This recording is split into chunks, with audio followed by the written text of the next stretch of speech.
Xbox On. Welcome to Xbox On, a podcast with one host about one console, Xbox. I'm said host Jesse DeRosa, and on today's episode we'll be talking about the latest Xbox news for the week of July 10th, 2025, including Xbox. What the fuck is going on?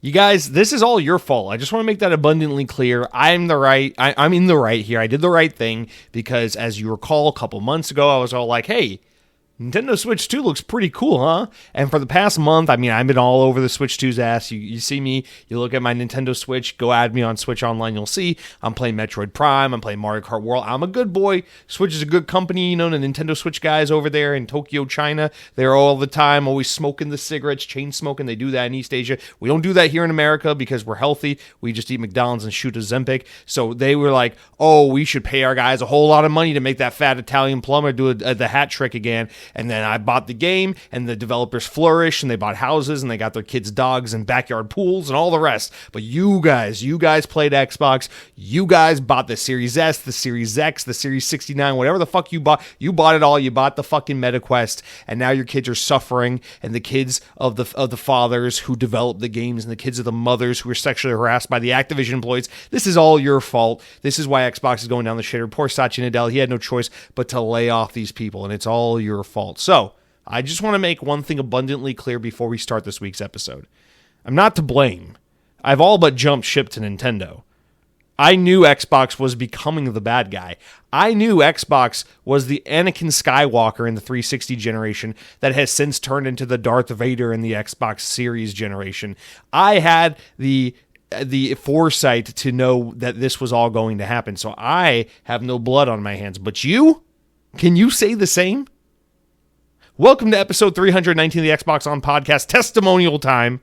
Cargo Runner UK, that's not Cargo Runner fucking Australia, you stupid bitch. He writes and he says, great show. I love the fact that your channel is not clickbait or outrage. It's grounded and thoughtful. I'm so glad we're reading this comment following what I just said. It's grounded and thoughtful. I really look forward to your show and the Skill Up show, as both of you are just really calm and honest. I really look forward to your show and the Skill Up show, as both of you are just really calm and honest. Summaries of what's going on. There have always been way too much outrage content out there, taking Laura Fry's quotes out of context. Sorry, Laura Fryers. Thank you, Cargo Runner. That's one of the nicest things you could say about me. Partially inaccurate, but please, please, for the love of keeping the record straight and bringing sanity to the world, don't compare my show to Skill Up. Skill Up has he has nuance, and he's like a professional, and he has intelligence. All right, guys, thank you for writing in, Cargo Runner. I genuinely appreciate your kind words. They do mean a lot to me, despite my inability to take a compliment. And we start out the show with a testimonial because someone's got to vouch for me, because God knows this show doesn't stand on its own without someone else saying, trust me, it gets good later. So thank you for the kind words, and thank you all for being here. But most importantly, thank you for your patience. I knew full damn well there's something about Wednesdays, man. I knew it. And listen, it's not like we didn't know it was coming. We knew. We've known for weeks now, right? The rumors, the reporting, all the layoffs are coming to Xbox. And I knew last week on Tuesday when I was recording, I was like, fuck me, this is going to happen tomorrow. Best case scenario, it's just, not to say best case scenario as in people lose their jobs, but best case scenario, it's like, oh, we're just laying off a bunch of people at, I don't know, the Candy Crush team. And then there's not a whole lot to talk about. But no, they canceled Perfect Dark. They canceled fucking Everwild. I'm pretty sure they canceled Halo. They canceled Fun. They canceled Your Mom Jokes in Call of Duty lobbies. They canceled Tactical Nukes and Gamerscore and everything. They canceled it all. They canceled showing your dick on the Xbox 360 webcam when you're playing Uno on Xbox Live Arcade. I mean, they canceled everything, guys. It's all dead. Pack it up. Get a Nintendo Switch 2 or switch your name to John Stamos and get out of town, because there's no reason left to be an Xbox fan. You're just lying to yourself at this point. But no, here's the thing. We'll get into it, obviously, but I feel like being a week late to the show was like, if I was like a day or two late, it's nice because it gives me some time to mull over the news and bring like some like collected thoughts to the conversation. But being a week late to the news is like, What do you want me to do? Just sit here and regurgitate the same things you've heard from every podcaster, YouTube, media outlet, blog, whatever, the past, Twitter fucking profile the past 7 days? I mean, you're just... I don't know that I have anything truly insightful to say on this that hasn't already been said, and I just want to be forthcoming and honest with you guys. I'm going to try. In fact, I feel like I've been so consumed with this news and just thinking about it and reading about it and just faced with it so much these past 6 days that I just have no choice but to I feel like there's nothing to do other than to just go off the cuff. So rather than get all my ducks in a row, copy and paste some stories and some quotes and put them in an order and a timeline and go through it all, I'm just going to I got all the articles pulled up here on my left, and we're just going to go through and talk about things as they kind of broke, and we'll just jump around as we need to. But let's just have a old-fashioned Xbox on, stream of conscious, just nonsensical rant and tirade, because I don't think there's a better way at this point in time to do it, because I'm assuming all of you guys have probably heard more cogent thoughts from better podcasters and YouTubers, as well as have just been inundated with this story the past week. So we're going to do that this week. It's going to be a different format. I just don't feel like it is appropriate or necessary to be like, hey guys, and this week in Xbox history, Phil Spencer put his finger up his butt. It's like, what are we doing here? Let's just get into it. Let's address there's no elephant in the room. It's just an elephant. There is no room left. This elephant, he's so fucking big. He tried to squeeze in the room and he busted down the whole goddamn house. There's nothing else to talk about. Xbox is dying, and we're all bearing witness to it. No, it's not that dramatic, but it sucks. A lot of gay ass shit, as we would have said in the 2007 era. But now we don't talk like that because Xbox got rid of all that. So now we say a lot of disappointing news to sift through, team. So yeah, let's get into it. Oh, by the way, Tony Hawk and System Shock 2 are out this week. Yay, game releases. I'm sure all the fucking developers will be fired and dead soon. Anyway, let's just start off. All right, so the overarching news, right?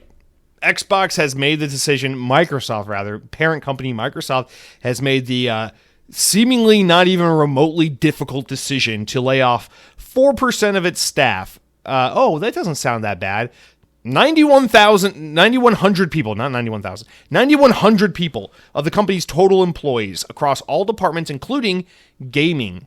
Quote, we continue to implement organizational and workforce changes that are necessary to the position of the company and team success and dynamic market, blah, blah, blah, blah, bullshit. In a message to all staff, Microsoft head of gaming, also known as CEO of gaming, Phil Spencer, stated that the cuts were designed to end or decrease work in certain areas of the business and follow Microsoft's lead in removing layers of management to increase agility and effectiveness. That sounds good, right? According to Bloomberg, the King division, which makes Candy Crush, is cutting 10% of its staff, or about 200 jobs, which is kind of mind-blowing to think that that Candy Crush has, King, the developer of Candy Crush, has a staff of 2,000 people. I don't know what the fuck they're doing, that you need 2,000 people to do that job, but I don't know how games are made, so what the fuck am I talking about? Other European offices, such as ZeniMax, have reportedly begun informing employees that cuts are underway, with U.S. units being notified as well. All right, and this is kind of the initial run of it. Let's read Phil Spencer's formal address to Microsoft gaming employees, because remember, there's no more Xbox, it's Microsoft Gaming, because everything we can do to make Xbox a lamer fucking brand, let's go do that instead. And this is what Phil Spencer said. Today we are sharing decisions that will impact colleagues across our organization. To position gaming for enduring success and to allow us to focus on strategic growth areas, we will end or decrease work in certain areas of the business and follow Microsoft's lead in removing layers of management to increase agility and effectiveness. Our respect for those impacted today, the specifics of today's notifications, and any organizational shifts will be shared by your team leaders in the coming days. Okay, ominously just saying people are going to get fired, but I'm not going to say who. You'll find out from your direct boss later today. I recognize that these changes come at a time when we have more players, games, and gaming hours than ever before. Our platform hardware and gaming roadmap have never looked stronger. The success we're seeing is currently is based through tough decisions that we've made previously. We must make choices now for continued success in the future, and a key part of that strategy is to having the discipline to prioritize the strongest opportunities. We will protect what is thriving and concentrate effort in the areas that have the greatest potential, while delivering on the expectations the company has for the business. Sorry, this is like tiny font and it's italicized. The focus approach means that we can deliver exceptional games and experiences for players for generations to come.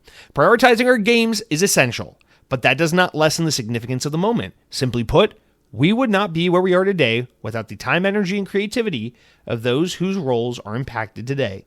These decisions are not reflective of the talent, creativity, or dedication of the people involved. Our momentum is not accidental. Our momentum is not accidental. It is the result of years of dedicated effort from our teams. No, it's the result of buying Call of Duty and putting your fucking games on PlayStation. But let's continue.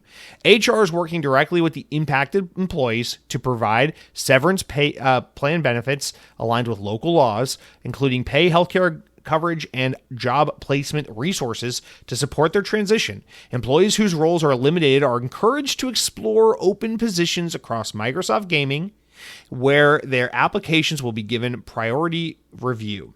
Thank you to everyone who has shaped our culture, our products, and our community. We will move forward with deep appreciation and respect for all who have contributed to this journey. That is possibly the most insincere, just completely dismissive, I will say, letter that we've gotten from Phil Spencer yet regarding employee dismissal and layoffs, where it just seems so tone deaf, because the letter is like, hey, in order to continue our success, people got to go. We appreciate what you've done, but hey, we're making more money than ever before. We got more people engaged with our games than ever before. We're doing the best we've ever done. And if we want to keep being awesome at what we're doing and meeting our goals and achieving milestones, we just got to tell some of your kids, suck it up. Donald Trump just cut your school lunches. Go fucking starve to death. And that's like kind of how the letter reads. It's like, what the fuck are we supposed to do with this information? On the one hand, you're bragging about how well you're doing and all the success you've experienced as of late. And on the other hand, you're like, and fuck you, you're out of a job. It's like, so if I do a good job, I lose my job. And if I do a bad job, I lose my job. And if we, it's like, what do we do here? How do you be the good employee so you can just have the fucking job and make the video games for the fucking gooners to play? What do you got to do to be successful in this industry? And it's just, obviously this is an ongoing conversation we've been having for a couple of years, because the games industry is going through a very tumultuous time. People are losing jobs left and right. The games industry as a whole is quote unquote right sizing from horrible decisions that were made in the pandemic era from a lot of these large corporations to invest, hire, grow.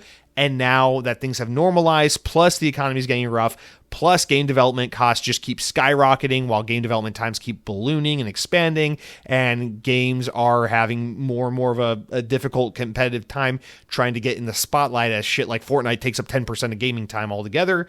It's just a bad time. And it's not that gamers are to blame or it's too competitive. The problem is these irresponsible fucking companies focused on the wrong growth vectors and focused on behaving as if short-term changes in the market during the pandemic era were indicative of permanent change, effective across the entire industry forevermore. But I feel like with Xbox, the unique angle of it all is that that's not exactly what Xbox is experiencing. That's something that like Embracer was experiencing. That's something that like, companies like Sony were experiencing, right? It was like acquiring studios, opening teams, blah, blah, blah, blah, blah, growing. Everyone's working from home. Now we got all these new roles. But Xbox's thing is like, no. You bought Activision and you're making hand over fist money. And the part of this story that we have to bring in here to have a successful conversation is the additional thing that apparently CEO Satya Nadella and CFO Amy Hood are trying to reallocate resources into AI initiatives, because part of Xbox being a part of the bigger Microsoft brand is that their investments, their support, and the way they're treated by the parent company is all affected by the greater factors playing into the tech world. And right now what's happening in the tech world is there is a massive dick race between Microsoft and OpenAI and Meta and ChatGPT and Ron DCP and Samsung and PCP and fucking DNT and all of them, right? And they're all like, oh, we're going to have the fucking thing that makes your coworker naked before the other guy does. And he's like, no, we're going to have the bad AI art that looks stupid where people have 4 fingers for no goddamn reason. And no, we're going to have the AI that you talk to when you're lonely because God knows you have no friends. And everyone's fighting for it because Microsoft lost the phone wars because they sucked ass at it, right? Because they did it wrong, because they're a bunch of silly boys, and because Meta wants so desperately to be relevant outside of your grandma's favorite social network, and et cetera, that it's all about this race for AI, this new frontier of technology that is inevitable, unavoidable, entirely here to stay. But nobody gives a shit about it. Nobody wants it. And everyone's afraid of, the implications of what it means for every fucking thing we know and love. And Xbox is being greatly impacted by this because when you spend the money they spent on Activision Blizzard, and now they're talking about spending like an additional $100 billion in AI investments over the next year or something like that, it's like, okay, well, even if you are a hand over fist multi-trillion-dollar company like Microsoft and you have record-breaking revenue and you're like the most valuable company in the world, you still can't just be spending money for the sake of spending money. And so you have to be intentional with what you're putting on the books, and you have to explain to your investors every quarter why you're putting X amount of dollars into this versus that and what your plans are. And they are looking at the books and they're saying, well, we got to slow down on gaming because we're making hand over fist money putting our games on PlayStation, but we can't, we got these projects that have been in development for 7 years. We got these games left and right, blah, blah, blah. They're, some of them are coming together. Some of them aren't. This is an expensive industry. We acquired all these teams. We kind of don't need this team and this team now that we got Activision. These guys, they're small time business. We don't really need that. And they're starting to look for ways to trim the fat excessively because they grew too big for their britches. And now it's all about funneling money away from Xbox to feed the AI machine. Because when you're trying to run a publicly traded company, it's not about, we can afford to hemorrhage money on this product in order to better serve it in the long term. It's about what looks good to investors in 3 months. And then in 3 months, we got to explain to investors again. And then in 3 months, we got to explain to investors again. And investors, which are just a bunch of hedge fund fuckboys and piece of shit government officials who are fucking literally breaking laws and using your tax dollars to get rich, and the bunch of fucking assholes and corporations and investment firms and shit, they don't care about the viability and the long-term success of Xbox. They don't care about the creative output that the Microsoft Corporation once had. They just give a shit about return on investment. They give a shit on buzzwords and trends. And right now, the buzzword of the fucking decade is AI. And so everyone must suffer at the hands of this stupid fucking initiative. And this is where we are. So, and it's like, yeah, I mean, I'm sure I just informed a total of 0 people about this whole situation. I'm sure everyone listening, best case scenario, you're just enjoying like the solidarity of like, yeah, I agree with that message. But I'm not wowing anyone with new information. This is all common sense. This is all what's laid out before us and what we can see before our eyes. But it's just fucking disgusting. And this is why we can't do like, Tony Hawk comes out this week, guys. Here's what I'm eating. Because it's fucking disgusting. And I'm tired of it. This is round, 3 or 4 of the layoffs. And the word is that there are plenty more rounds of layoffs to come. And that there are other Xbox teams that are on the chopping block. Let's get into it. Because here's the 2 biggest ones, right? Everwild from Rare, a game that's been in development since 2014. Fucking canceled, right? Layoffs at the studio. Biggest thing here, Greg, is it Miles? Spelled weird? He's British. Give him a break. Greg Miles, Rare's most experienced and influential game developer, who's been with the company for 35 fucking years, who's worked on games like Donkey Kong Country, Conquer, this motherfucker, this gem of a fucking guy to have on your team, says, fuck this, I'm out of here. And now he's left Rare. Great. You just lost the Hideo Kojima of fucking Rare. Hyperbolizing, of course, but you don't want to hemorrhage your biggest talent. But canceling someone's 10-year in development passion project and telling them to fuck off after 4 months ago, being like, yeah, my name is Phil Spencer and I was at Rare this week and Everwild's coming along swimmingly, and then just fucking canceling their game. It's like, yeah, that's a good reason to be like, all right, fuck this place, I'm out of here. Fucking 20 years making Xbox avatars and connected ventures, and now you're fucking canceling this game? Are you kidding me? Fuck you, I'm out of here. Don't blame him. Good for you, Greg. Go have a fucking better life not working for Microsoft, right? And then here's the one that breaks my heart the most. This one I'm very personally, emotionally invested in. I think a lot of people are really torn up about this one.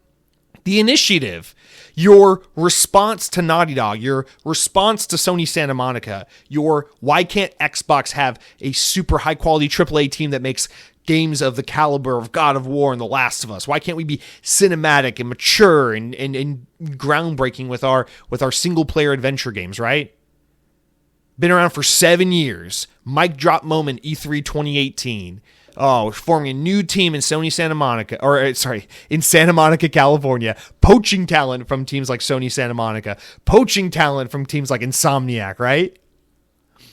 We're making a Perfect Dark reboot. Everyone's like, what the fuck are you doing? And then last year they show the Perfect Dark reboot, and it's like, holy shit, that game looks amazing. This immersive sim Perfect Dark game. I want to play that. And now people are getting way too in the weeds, way too distracted with this nonsensical argument. This week, way too many of these distracted arguments about Game Pass and Perfect Dark and stuff. We're like, well, some of that demo showed last year was just CGI. Some of it was just video footage. It wasn't the actual game. Oh, some of it was smoke and mirrors. Shut up, dude. It was a vertical slice for an E3 presentation. Of course, it wasn't 100% how the game is looking and running right there in that current moment. It was a little bit of what we've built with a little bit of what we aspire to build, mixed together to show an amazing gameplay demo that is what they were working towards building and what I was looking forward to playing. Perfect Dark looked badass. The Initiative, take your time. I know it's been tumultuous behind the scenes. The Initiative seems like some weird shell company where Crystal Dynamics has all but taken over the development. We know there's been a lot of bullshit behind the scenes. We know pretty much all the original talent that formed the team in 2018 has left the studio. So yeah, is it surprising that the Initiative is closed down? Is it surprising that Perfect Dark is canceled? Not entirely, but goddamn does that suck. Why did you show it last year? Why would you form the team in 2018? And then in 2020 or whatever it was, be like, oh, and by the way, here's a teaser for the game. And then 2024 be like, and here's a badass gameplay demo. And then like 12 months later, just be like, yeah, fuck it, it's canceled. Why? Remember, the whole benefit of being on Team Xbox, right, is that we let developers take their time, build the games they want to build. We don't rush our developers. We don't give them timelines. We don't tell them what games to make. We let them explore these things for themselves. That's what Matt Booty says. That's what Phil Spencer says. Explain Perfect Dark. Why is it canceled? Why is Everwild canceled? And we know there was, hardship behind the scenes with Everwild. We know it was rebooted in 2021 or something like that, 2022. They kind of all but rebooted it. But then fucking 4 or 5 months ago, Phil Spencer was like, yeah, the game's coming together great. I saw it. I liked it. Canceled. It's just, dude, what do you do? Rare hasn't put a game out since 2017 when Sea of Thieves came out. So it's been 8 years since Rare put out a game, and now they are starting from scratch. And games take 5 to 8 years to make. So is it feasible to think that it'll be 15 years between Sea of Thieves and Rare's next game? And what the fuck is Rare software at this point? Because everyone meaningful is gone, and you haven't put out a fucking game in a trillion years. So that sucks. And the Initiative's dead, and that's a disappointment. But definitely another sign that Xbox has wildly mismanaged these teams. And hey, remember 3 years ago the reporting from Kotaku that shit's bad behind the scenes at at Undead Labs on the development of State of Decay 3. And remember how we haven't seen that game in a few years? And remember how this year was conspicuously absent from the Xbox Summer Showcase? Now, I wouldn't be surprised if that game's got some demons they're battling there in the studio trying to keep that thing afloat. Because Xbox wanted to come out and be like, oh, we just want to let you know everything you just saw in the showcase 2 weeks ago, that's all coming out still. All those games are very real and very much in development. Okay? Well, what does that mean for State of Decay 3? Because we know that there's another round of layoffs coming. We know that there's more shit to come. We know more people are going to lose their jobs. Possibly more teams are going to get shut down. I genuinely worry about Undead Labs and State of Decay 3. I'm not entirely convinced that game's coming. Apparently, Contraband, remember? Avalanche and Xbox, that Contraband game that they teased like 6 years ago that's like vaporware. Well, ding, ding, ding, I was right. That game's canceled. that's gone. Xbox has ended their partnership on that game, so that's just quietly fucking shut down.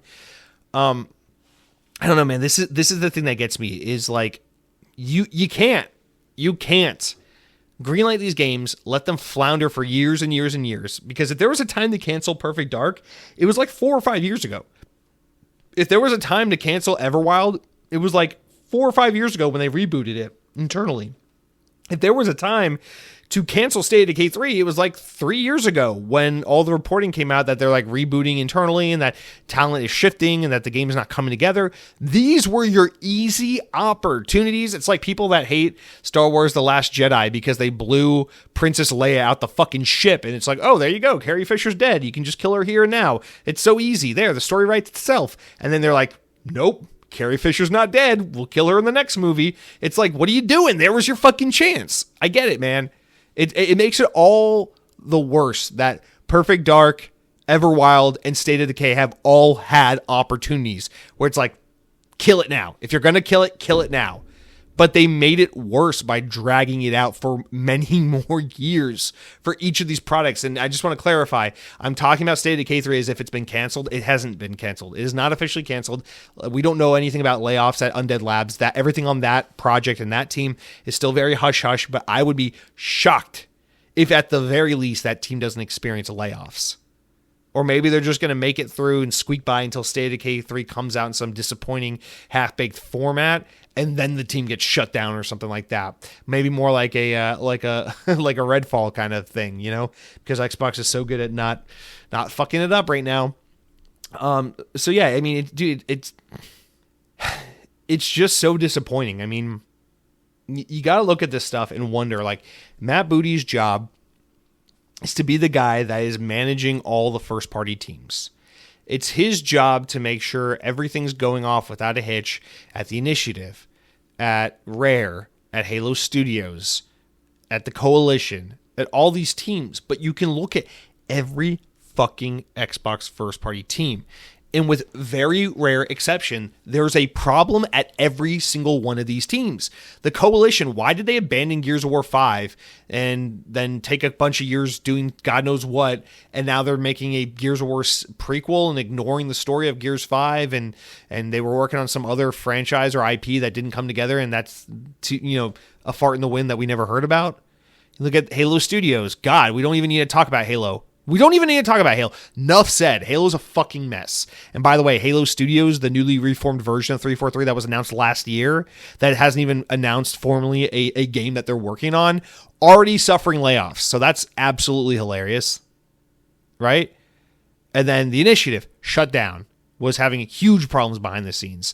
And remember when Crystal Dynamics was taking over development basically of Perfect Dark, and then all the Xbox freaks, like the weird little Twitter circle, like the little X-Dog boys and shit, who have like the pictures online where like they're afraid to show their human faces, and they're like, I'm a greasy Xbox cartoon, and I'm a gamer score picture, and everyone's like, oh well, no, the Initiative is like a shell company that it like shepherds the IP, and then they like work with other teams to outsource the development work of the game.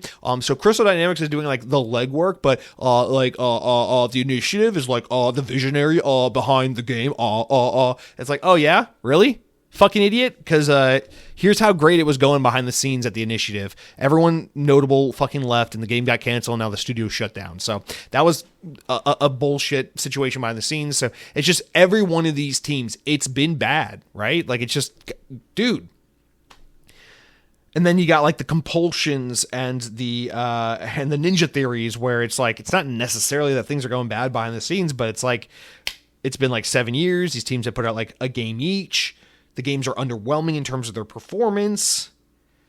You can't have a service that hemorrhages money like Game Pass and then expect a game like South of Midnight to like justify its existence by catering to an audience of like me and no one else. And then you can't have a game like Hellblade 2 that is just so incredibly underwhelming and unnecessary to absolutely everyone who's ever played it.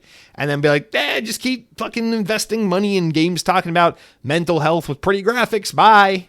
Bye, fucking European people. Go make the mental health game. It's like, okay.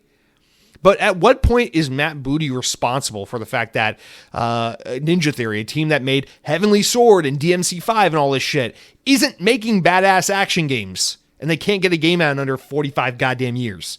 At what point is Matt Booty responsible for the fact that South of Midnight, a game I personally adore, is for an audience of no one? And you put that shit out there and spearheaded it the whole time. And championed it the whole time, I should say. When are you responsible for the fact that Halo Studios, formerly 343 Industries, a team that I respected and loved up until very recently, has been disappointing and pissing off fans for over a decade at this point, and has fucked up across a multitude of Halo releases at this point? At what point are you responsible for this shit? At what point are you responsible for the fact that the Coalition abandoned Gears 5, much in the way 343 abandoned Halo 5? God forbid any Xbox Series make it to the number 5, because that's when you get fucked and abandoned. Rest in peace, Forza Horizon. I bet we'll never see a 6th entry for you. Just kidding, of course. In fact, speaking of Forza Horizon, it seems like the only goddamn team that isn't on the chopping block or isn't in the hot seat right now is Playground Games. And even that's kind of a stretch to say, because why is it taking Fable so long? Where the fuck was Fable at the summer showcase, right? But I just wonder, it's like, your job is to manage the portfolio of first-party teams, and you are doing like an F- job at this job. What the fuck, man? And I don't know, man. It's so disappointing, because if there's one thing I'll give Sony so much more credit for, is until recently, because Sony's definitely in a bad situation right now with all this money they've pumped into all these live service initiatives. Someone recently at Sony fucked up real bad by letting all their best teams invest time and money into these nonsensical Fortnite trend chasing games, and they kind of fucked up the whole PS5 generation as a result of that. But generally speaking, otherwise, Sony does a great job of shepherding these teams, letting them make the games that they're most set up to make, and then helping them succeed and execute on these games. I mean, think about a team like Naughty Dog. In recent history, like in modern history, think about it, like 2016, Uncharted 4. 2020, The Last of Us Part 2. 4 years apart? Are you kidding me? And those are two like critical darling masterpiece cinematic games, right? Sony Santa Monica, God of War 2018, obviously 2018, right? God of War Ragnarok, like 4 or 5 years later, 2023? 2022? I don't know. Same thing with Insomniac, Spider-Man 2018, again, Spider-Man 2023. 4 to 5 years, they're able to make these games, right? Xbox, what the fuck's going on? The Initiative, you got like 7 years, can't do dick. Rare, you've been working on Everwild for a decade, can't do dick. The Coalition, you put out Halo, you put out Gears 5 in 2019. It's 2025. It's been 6 years. We don't even know what you're working on. Well, until last year with Gears E-Day, of course, but it's like no follow-up to Gears 5, a game that ends on a cliffhanger. Spoiler alert, one of the main characters fucking dies at the end of the game, and then you just end abruptly and don't do shit about it. What are we doing? Halo 5 comes out in 2015. Takes you way too goddamn long to make the follow-up, Halo Infinite, which comes out 6 years later and ignores the ending of Halo 5. And then Halo Infinite is set up to be a live service game and sets up a whole new set of new characters and new story arcs, and then fucking fails to follow up any of that. And now Halo is remaking the first fucking Halo game for PlayStation. Awesome. So cool.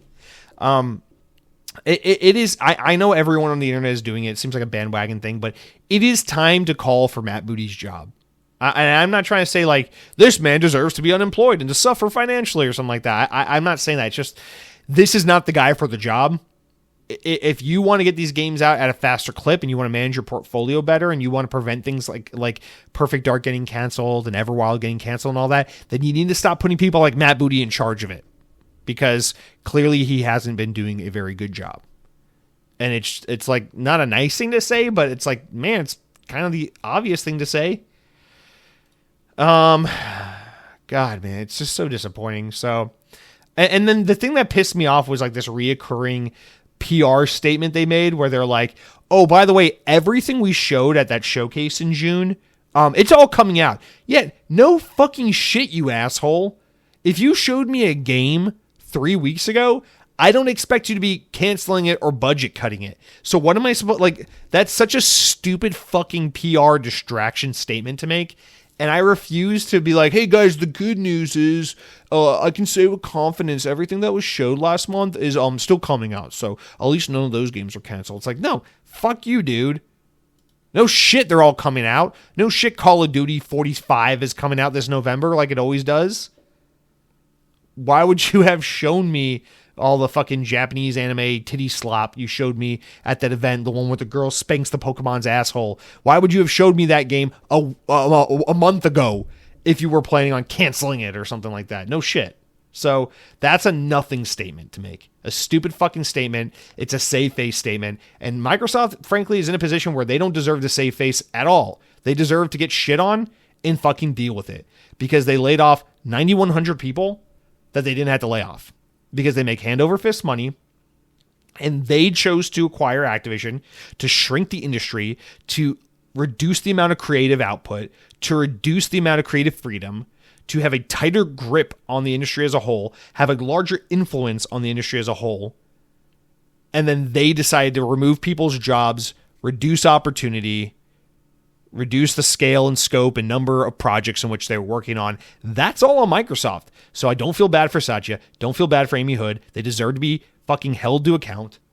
But Satya Nadella would never feel bad, because he's a fucking piece of shit corporate hack who sells fucking weapons and intel to the U.S. government so we can fucking bomb people in third world countries and prop up shitty Middle Eastern wars for these stupid, outdated piece of shit countries that don't deserve to be fought for or against and should just be left the fuck to deal with their own goddamn stupid ass problems.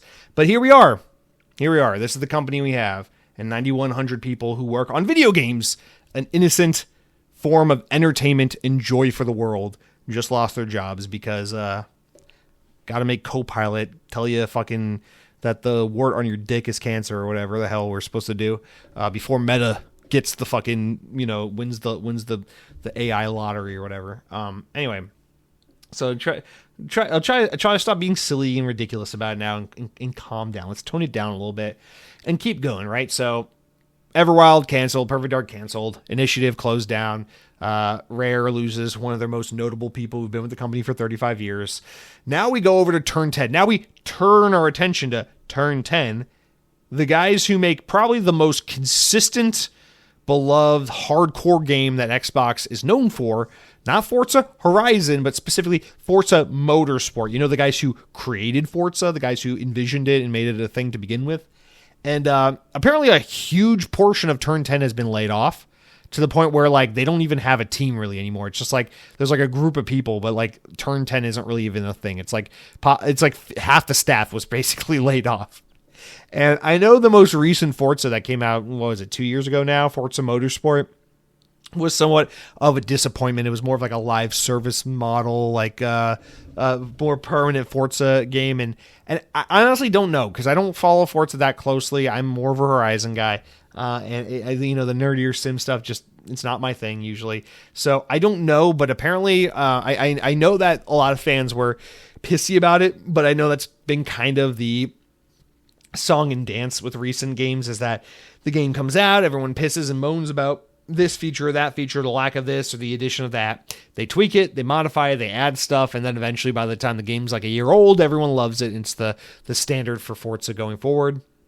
And I guess this last one was kind of a disappointment commercially for Xbox or something, because to just lay off 50% of the staff, it's like, what are you doing at that point? And honestly, what it makes me wonder is, are they folding Turn 10 and then they're going to take what's left of Turn 10 and be like, you guys are like the incubation team or support team? Maybe what's happening is, since Playground has been shifted so much and they're now the Fable team, maybe what's happening is there's like the primary team at Playground that's making Fable, and then there's like this second incubation team that does like the foundation for Forza Horizon games, and then the skeleton crew that's left at Turn 10 is like the grunts, the support team that does the carrying out of the development, does some of the grunt work and stuff like that. So I'm almost wondering if that's what they're trying to set up here. I mean, these teams, I obviously they do work closely together, and they do share assets and share stuff together between Turn 10 and Playground. They always have, but keep in mind, Turn 10 is in Washington State, and Playground is in England. So I mean, these teams are not close. You know, they're working remotely with each other.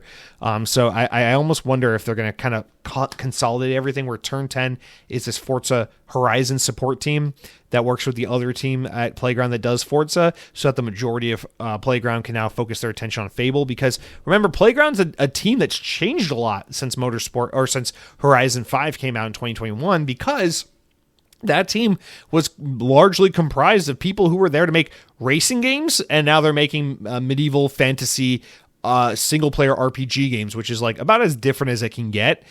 So I just wonder if that's kind of what's happening here. Is Forza Motorsport most recently kind of didn't meet expectations, so we kind of sunset that project, and then we focus on the Forza project that has been consistently highly successful in recent history, which is Forza Horizon. And, you know, I'm part of the problem, quote unquote, and that I definitely way prefer Forza Horizon. It's more my speed, it's more my style for sure, but that doesn't mean that Forza Motorsport wasn't a huge game that was super important and had a huge audience of its own. Nonetheless, it was that game, but now I guess it's just kind of who knows what. I don't know if these guys are just here to continue to do support work on the Forza Motorsport game that came out a few years ago, or if they're going to work on Forza Horizon. I don't know, but it's a fucking mess over there. And now you got Turn 10, one of Microsoft's oldest teams, kind of fucking gutted and just lacking a team, lacking an identity, lacking a future.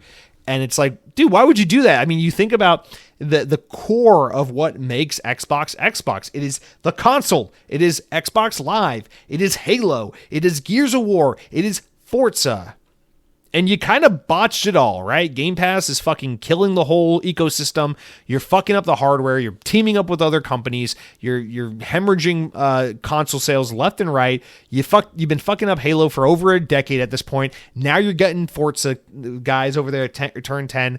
All you got left is Gears of War, if you're lucky. I mean, even that's been kind of fucked up because you just abandoned Halo or Gears 5 in the middle of its story, and now you're just going back in time and being like, I wonder what Microsoft Phoenix was doing before his testicles dropped and the COG War invasion began. And here's the nostalgia bait, guys. Come play the game.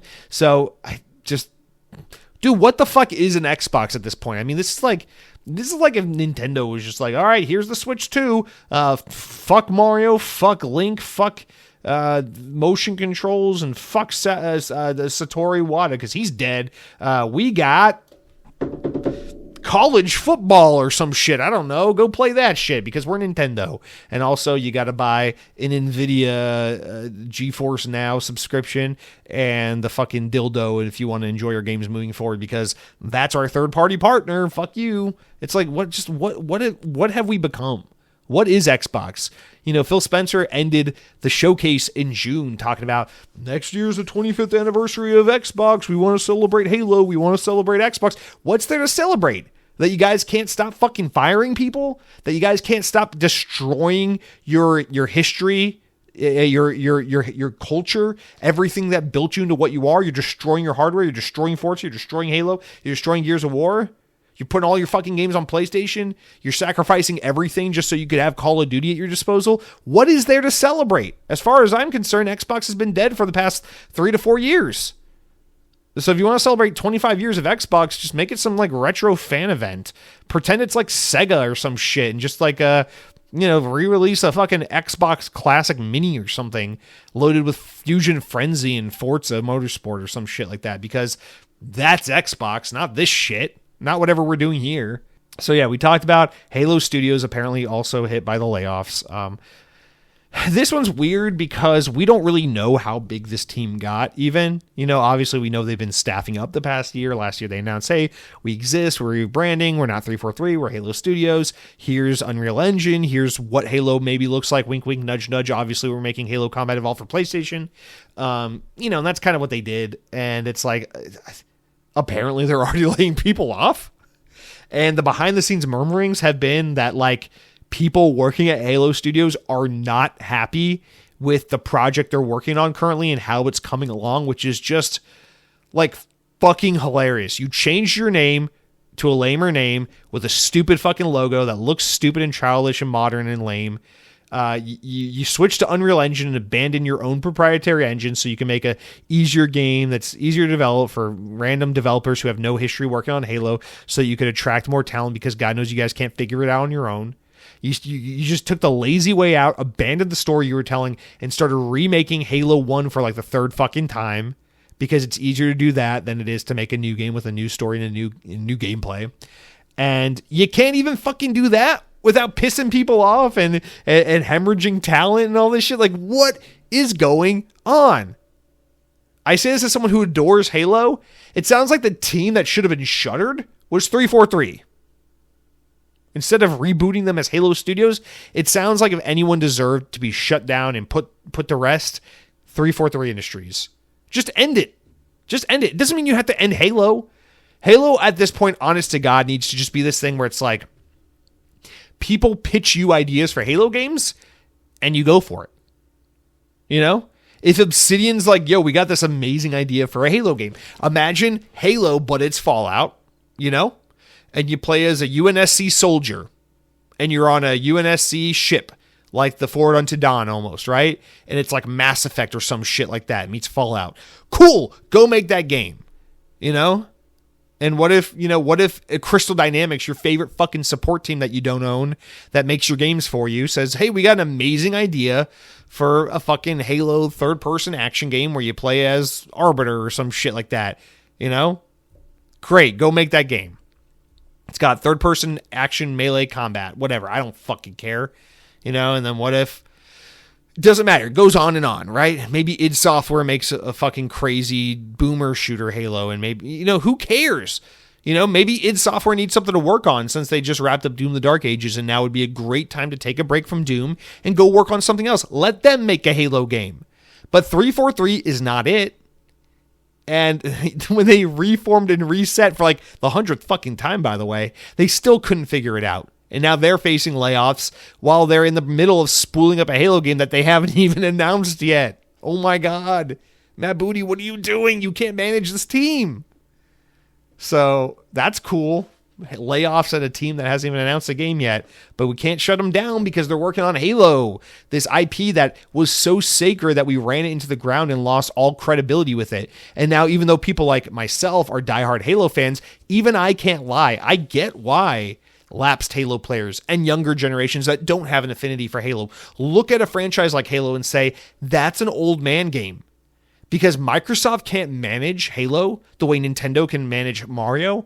And so Mario has spent the past 40 fucking years touching every generation of people from fucking 1985 until today, because he's consistently had amazing video games that are fun to play, that speak to each and every generation.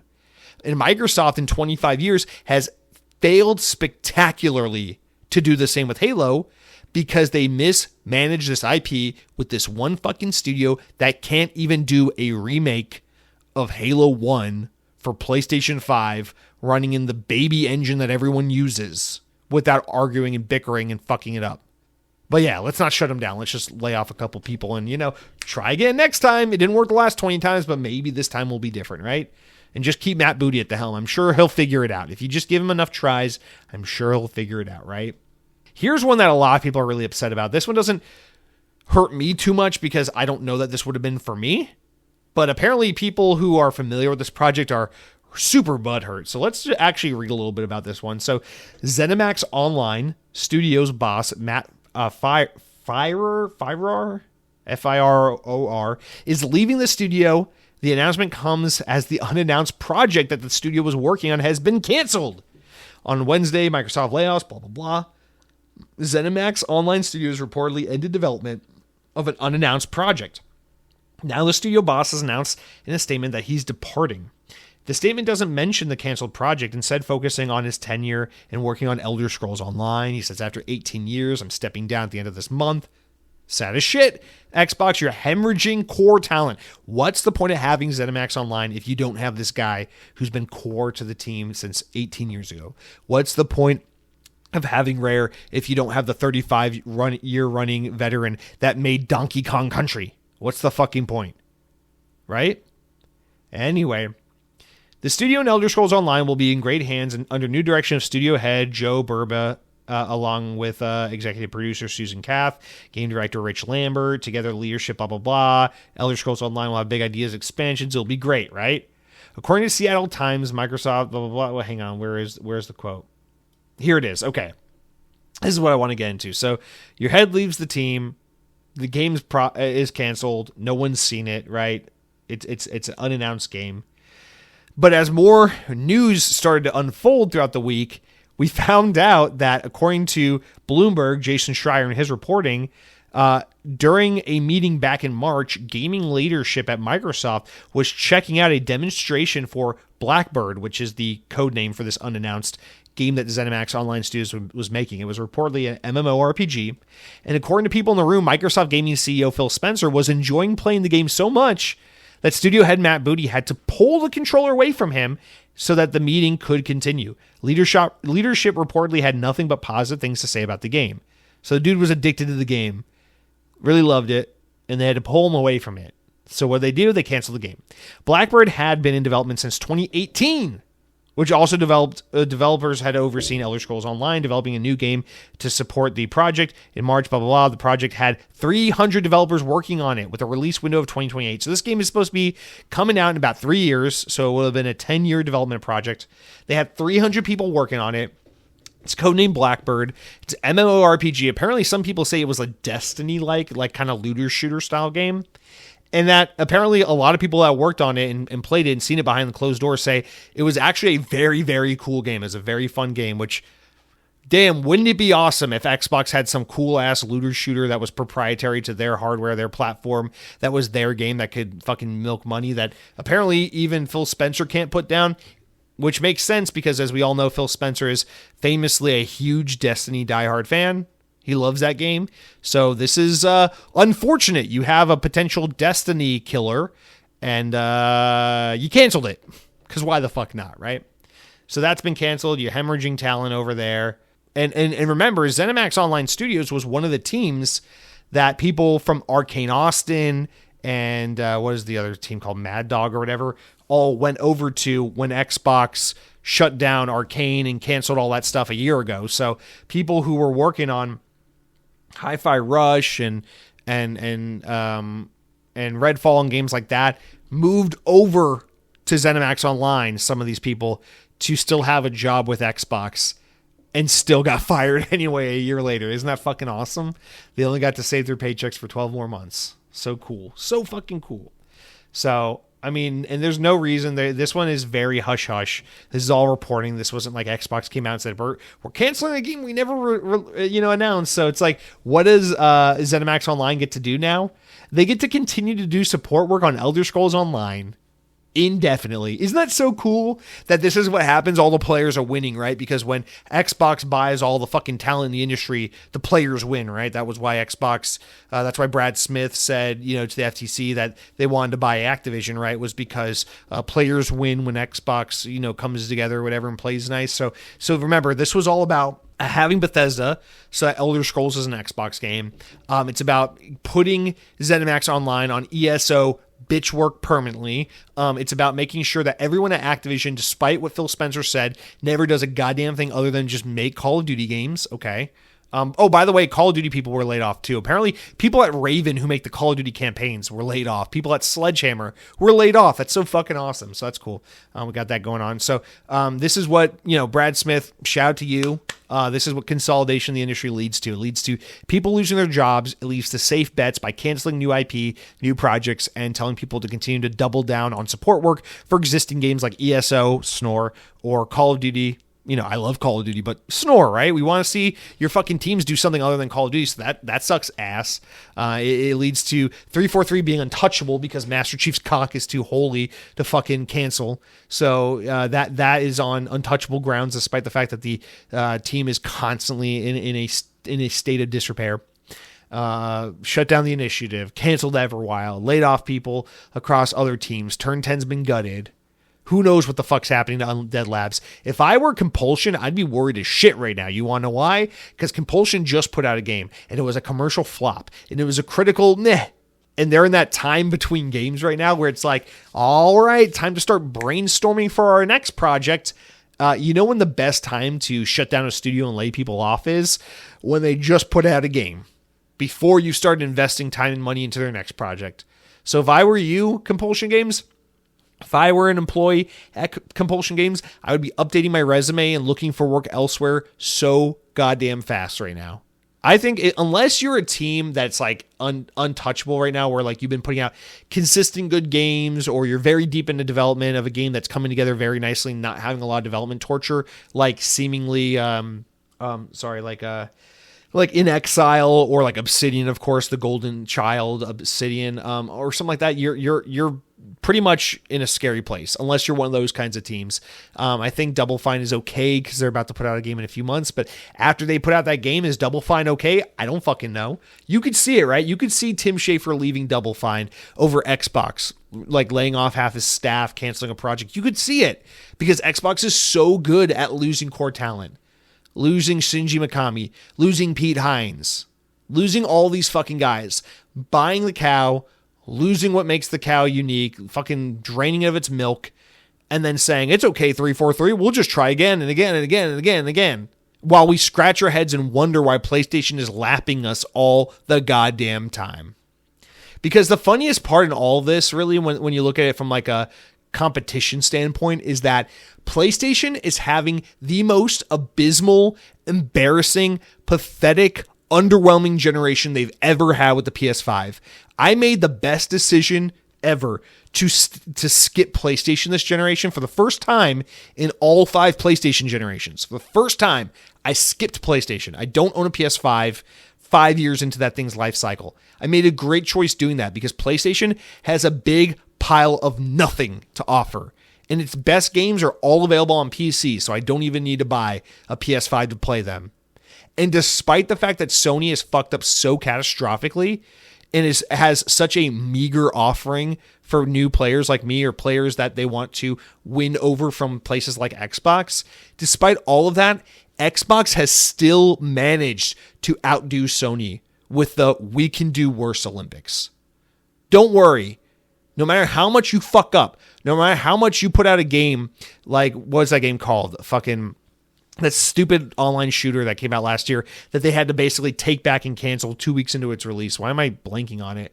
But no matter how many times they do a game like that, Xbox will always do something stupid, something worse, to make them look more capable, more competent, and more put together, because God forbid Xbox ever give themselves a winning shot to do anything right.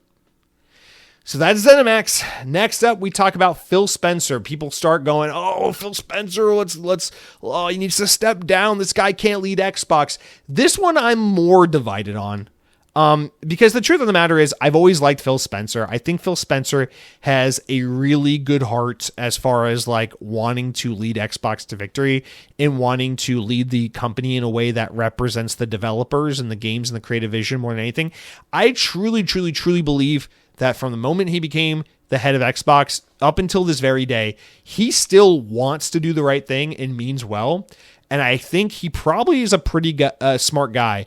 But the thing is, he's completely fucked because he works with incompetent people, at the very least, with the likes of Matt Booty.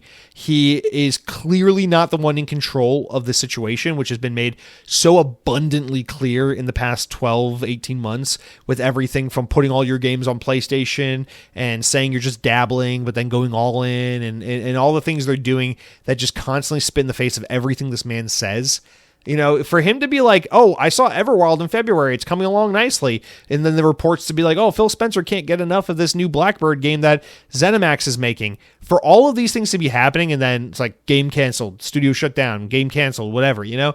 For those kinds of stories to be coming out, it is just more credibility to the assumption or the reading between the lines that the audience has, which is that Phil Spencer is the head of Xbox in name and for PR reasons. But behind the scenes, he's not making the decisions. Because I don't believe Phil Spencer started the work he started in 2014 just to end up saying, fuck it, let's put all the games on PlayStation. I don't think that's what happened. So a lot of times when Phil Spencer says something that contradicts an action that happens 3 to 6 months later, I don't think it's Phil Spencer being an idiot. I think it's you hear what Phil Spencer thinks, and then you see what Xbox makes the monkey do. And I think that's where we are with Phil Spencer, where I really do think he's just the mouthpiece and there's a puppet master pulling the strings. But it is also possible that Phil Spencer is just incompetent. I'm not ruling it out. I'm just not entirely convinced that that's what's happening here. And so I'm not... Technically, you do let go of a Phil Spencer in a situation like this because Xbox is in such an abysmal state that it's what you do. You clean house and you restart. But if I had to say there's someone back there who I think is probably competent and has his heart in the right place and means well, it's probably Phil Spencer. And if there's anything Phil Spencer's really guilty of, it's pursuing the Activision merger. Because other than that, I think he's been trying to do the right thing, but the Activision deal just brought too much heat. It brought too much attention to Xbox. And honestly, I also start to wonder, I think about it a lot, especially because you see her more and more in statements and at showcases. Sarah Bond, I feel like, and remember there was that reporting where like apparently she and Phil Spencer used to kind of butt heads a little bit. I wonder that if Sarah Bond is someone who like upper management at Microsoft installed her to kind of like keep Phil and his team in check. And if slowly over time what's happening is Sarah Bond is going to be the one taking over the Xbox brand as Phil and his team start to get slowly phased out over time. Because I do think she is the future head of Xbox. I mean, anytime there's a showcase, she's the one that has more face time than Phil. Anytime there's a big statement these days, it's usually her and not Phil. She is kind of like the new face of Xbox. And I feel like she is probably a part of the bigger establishment at Microsoft, although that's pure speculation and probably just has more to do with the fact that she just comes off a little more mechanical and cold and corporate. But I don't mean to, mistake her lack of like warm PR presence for like, cold corporate mechanicalness. I don't know. I don't mean any shade or negativity or ill will towards Sarah Bond. I just get the feeling that she is slowly being transitioned into taking over the Xbox brand as the future head of the brand, which is fine, but I wonder if she is more representative of what upper management and such at Xbox or at Microsoft wants for the brand moving forward. Because make no mistake, the reason why you're playing Xbox games on PlayStation right now is because that's what Satya Nadella wants. That's what the upper management at Microsoft wants. It's not because that was Phil's idea and he thought, what a great way to make money. So just be clear about that. So Turn 10, ZeniMax Media, King, jobs lost across the board. And we know there are apparently more to come according to reportings, although none of that has been confirmed. So that's all for now, just conjecture and speculation. But another one that happened was John Romero was working on that FPS Horde game that was shown 2 years ago. That game looks fucking awesome. And that game apparently lost funding because it was being funded by Microsoft. And that game lost funding, so that game is now canceled. And the team is still together. There was reporting that the team was being shut down, but Romero came out and said, that's not true. The studio is not being shut down. We're letting go some people, but the studio is not shutting down. But yeah, that project is dead. What was that game called though? I wanted to fucking figure out what that game was called. Oh no, I'm sorry, I'm confusing this. So no, sorry. Romero Games, they didn't announce what they were working on. It was some kind of new shooter game, but nothing was announced. So staff has been laid off, the team has been scaled back, but this is not the game. Sorry, I was thinking of something else. But yes, this team is still around. They're just not currently working with Microsoft, as Microsoft has pulled the funding on that. So I got to take that back. But the good news was, hey, the team wasn't shut down despite the reporting. It's just more layoffs and a game that's been canceled. So who knows what that means for them? That's kind of just more disappointing bullshit. But anyway, let's talk about, I feel like I'm kind of out of steam on the bitching and moaning about the cancellations and all that stuff. I'll wrap it up with this. Let's be fair. The games that were canceled and the teams that were shut down were either teams that have been struggling lately or games that have been in development hell. So there is a way to view this in which it makes sense and it's logical and it's understandable why things happened. But I'm not saying I'm mad because Perfect Dark got canceled. I'm mad because the woeful ineptitude and mismanagement of these teams and the blatant lying and reassuring to audiences over the years, despite the fact that these projects were not coming together and things were a fucking mess. Okay, that's what's getting me. So let's continue on with this. There's a Game Pass argument to be had, and I don't know how much I want to get into this. Cronky sent me a video today that Destin Legary uploaded to his YouTube channel, and I watched it. And, Destin Legary, shout out to him, former IGN guy who does his own YouTube now. He's a cool guy. I've always appreciated his input and his opinion and his voice. And I don't watch his YouTube a lot. I used to listen to him a lot back in the day when I was a big Podcast Unlocked fan. So I'm familiar with him. But I watched this video and we'll get into it because I feel like there's a huge Game Pass debate happening in conjunction with all this layoff shit. So let's read this story about the Arcane founder who's upset about Game Pass and talking about it. And then we'll kind of get into that, but I don't know if I have the most quote-unquote based take on the Game Pass thing. So let's read this. The founder and former president of Microsoft-owned Arcane Studios has criticized Game Pass and claimed that it's been increasingly damaging the industry. Rafael Colantonio, the co-director and original Dishonored game before his departure in 2019, made the comment on social media following this week's huge cuts across Microsoft, which saw multiple game studios have games slash and closures, blah, blah, blah, blah.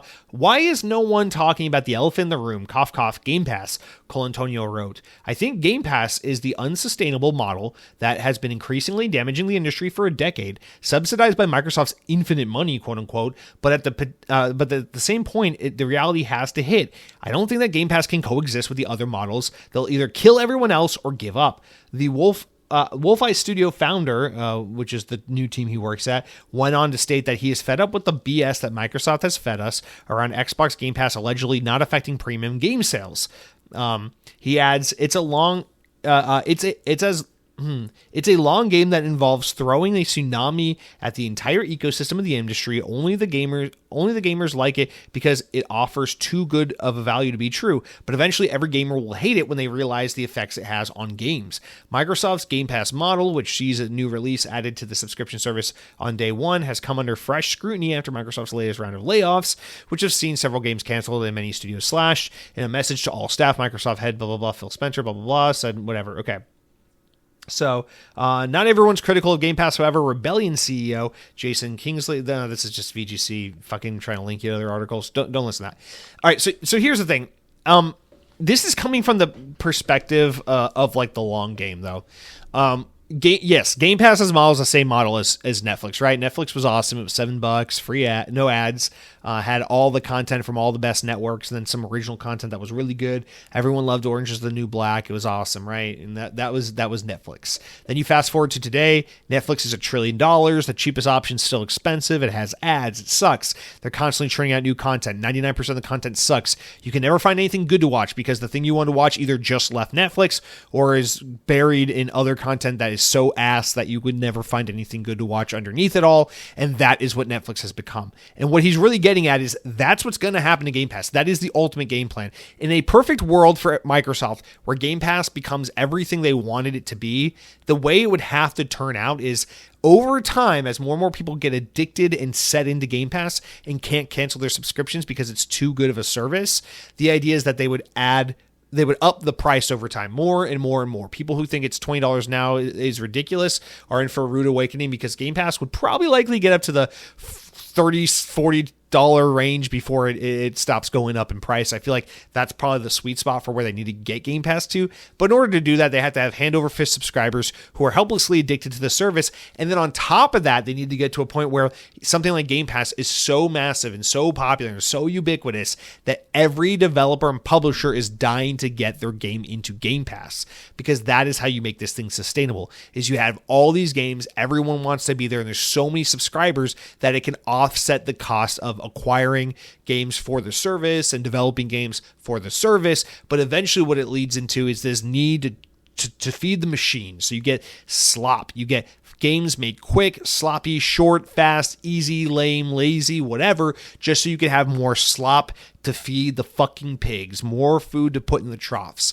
And yes, while we've talked about on this very podcast, and that is probably the long-term plan for a service like Game Pass, is to build something like that, we know Game Pass has failed dramatically to ever really get to that point, and that the service is far from that point, because the games we're getting on there are still of a pretty great value and quality, and they are just not reaching the subscriber count to be able to start raising prices much more than they already have, because people come and go and Game Pass numbers are flat, and it's not a service that is just seeing an endless stretch of demand.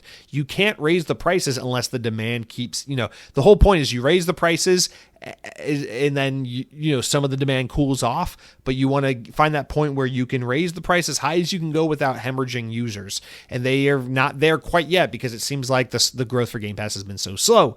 So we haven't had Game Pass long enough, and Game Pass has not been, more importantly, Game Pass has not been successful enough at what it's seeking out to do for us to reach the point in which Rafael Colantonio is referring to. And so that's the reality of the situation. And I agree, Game Pass is potentially harmful for the industry. The thing is, it just hasn't been able to get to where it wants to go. And so in its still nascent stage that it's been nothing but a hand over fist amazing value for consumers. And I say that as someone who actually doesn't love Game Pass. And I've said it many times on the show before.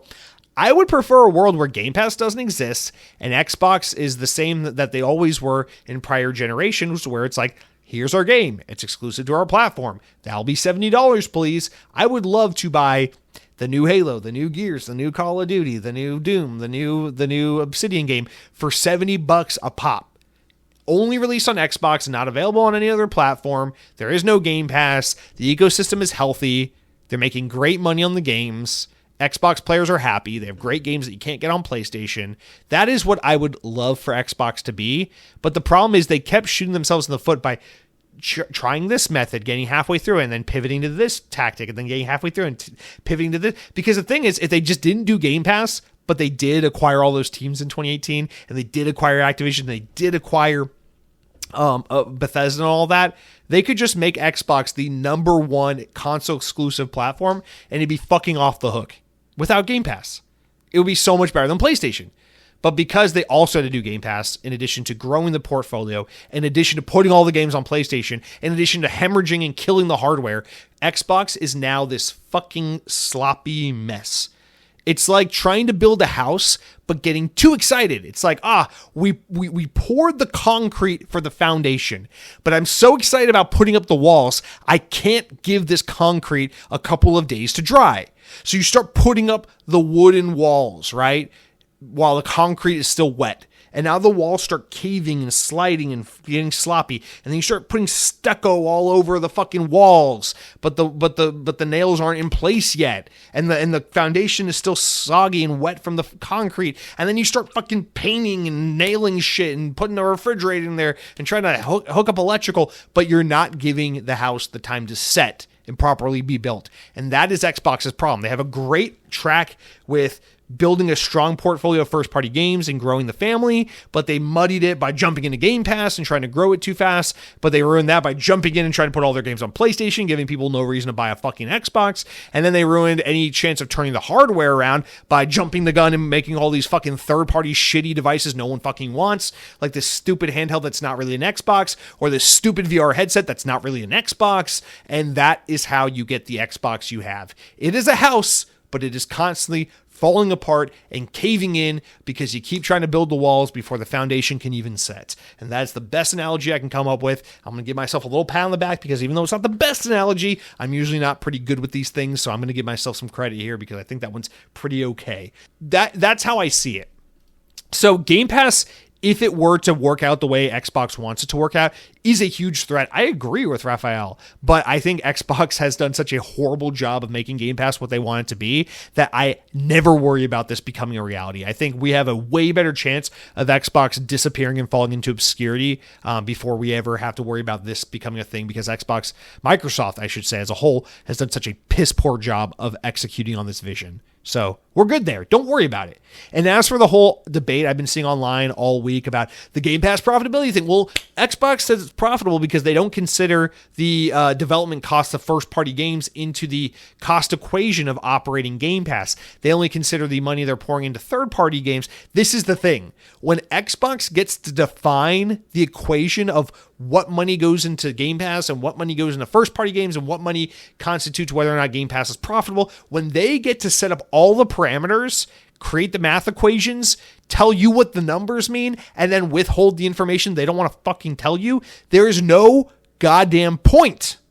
And all these 30-year-old millennials bitching and moaning on Twitter about whether or not Game Pass is profitable and getting at each other's necks about it and saying, well, Xbox said this, well, Jason Schreier says this, well, NPD says this, well, Kotaku says this. Don't worry about it. Don't worry about it. Because you know what Xbox is with their fucking console sale numbers and their Game Pass viability and whether or not things are profitable and whether or not things are successful, and not talking about how many copies Halo sold, but rather how many fucking players threw frag grenades within the first 17 hours of the game. None of that matters, because Xbox is just a microcosm of the fucking US economy. It is all made up. Stop buying the bullshit. Stop buying the lie. Stop worrying about the deficit. It's not real.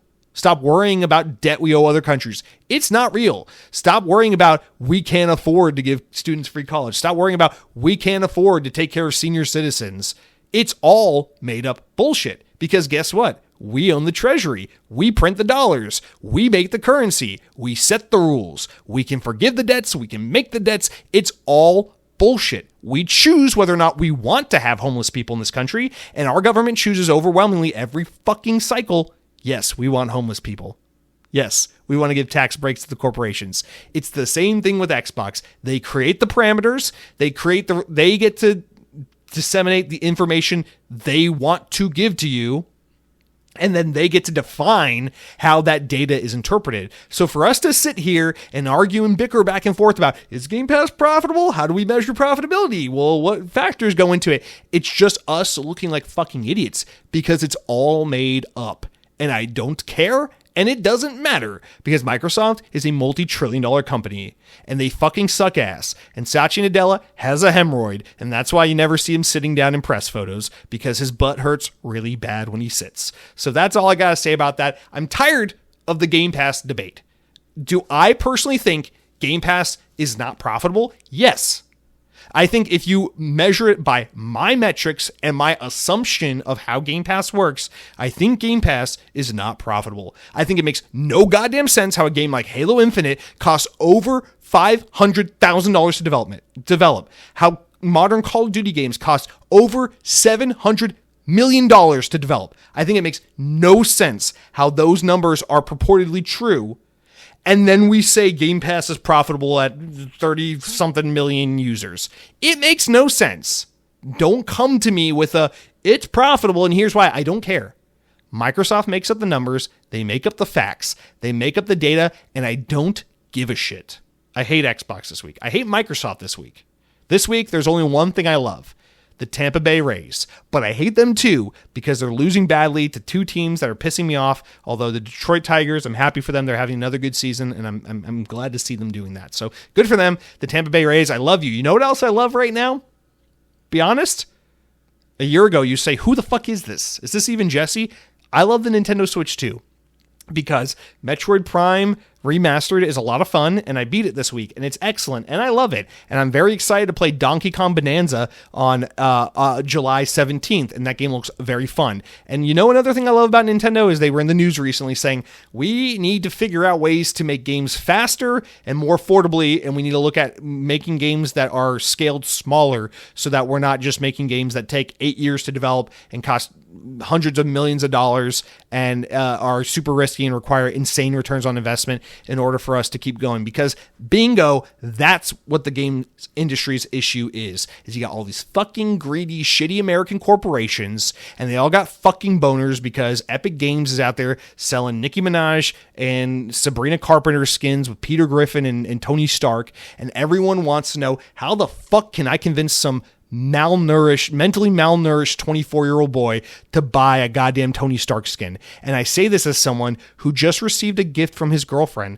which is a Sam Wilson Captain America skin that she purchased for $20 from me on Fortnite. And you bet your sweet ass I've been playing Fortnite with her this week, running around playing as Sam Wilson, shooting people with guns. But that's not the point I'm trying to make. The point is, everyone is so envious of that fucking money that you have Sony falling over themselves, you have Microsoft falling over themselves, you have EA, you have Ubisoft, you have everyone fucking up their businesses, hiring them, firing, reducing the studio, making bold decisions that are stupid and irresponsible, and then facing serious, dire consequences as a result, because the Western world is being selfish and fucking stupid with money right now and with game development. And when you look over to the East, you got Nintendo like, Donkey Kong has got a 13-year-old girl on his shoulder, and he wants to collect bananas. And right now, I'm fucking sick and tired of all the layoffs and people suffering and all the heartache and all the sad news and all the bad news and all the fucking upheaval of the Xbox brand as we've known it for 25 years.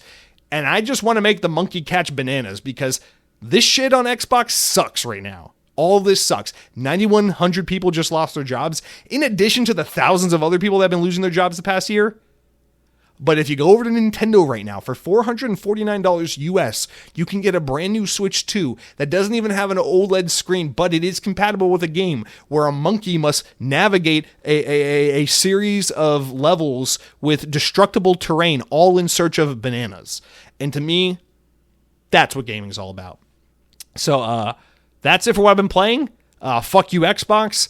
Moment of silence for all of our brothers and sisters who lost their jobs for no goddamn reason other than in the name of greed and profitability.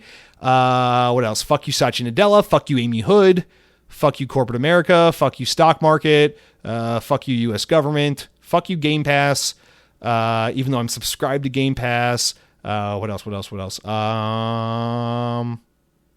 Matt Booty. If I were your parents, I would say lean over my legs so I can spank your Matt Booty, because you've been a bad boy and you've been mismanaging these games, and I need you to do better. But guys, I think that's it. I think I'm out of breath, right? That's it, right? Hideo Kojima says, by the way, OD is still in development. Xbox didn't cancel that shit. Good for you. I don't fucking care. And then, a couple other things. Anthem. Remember Anthem? The first time EA got greedy and wanted to make a Fortnite, or that was when they wanted to make a Destiny. That game's getting shut down for good.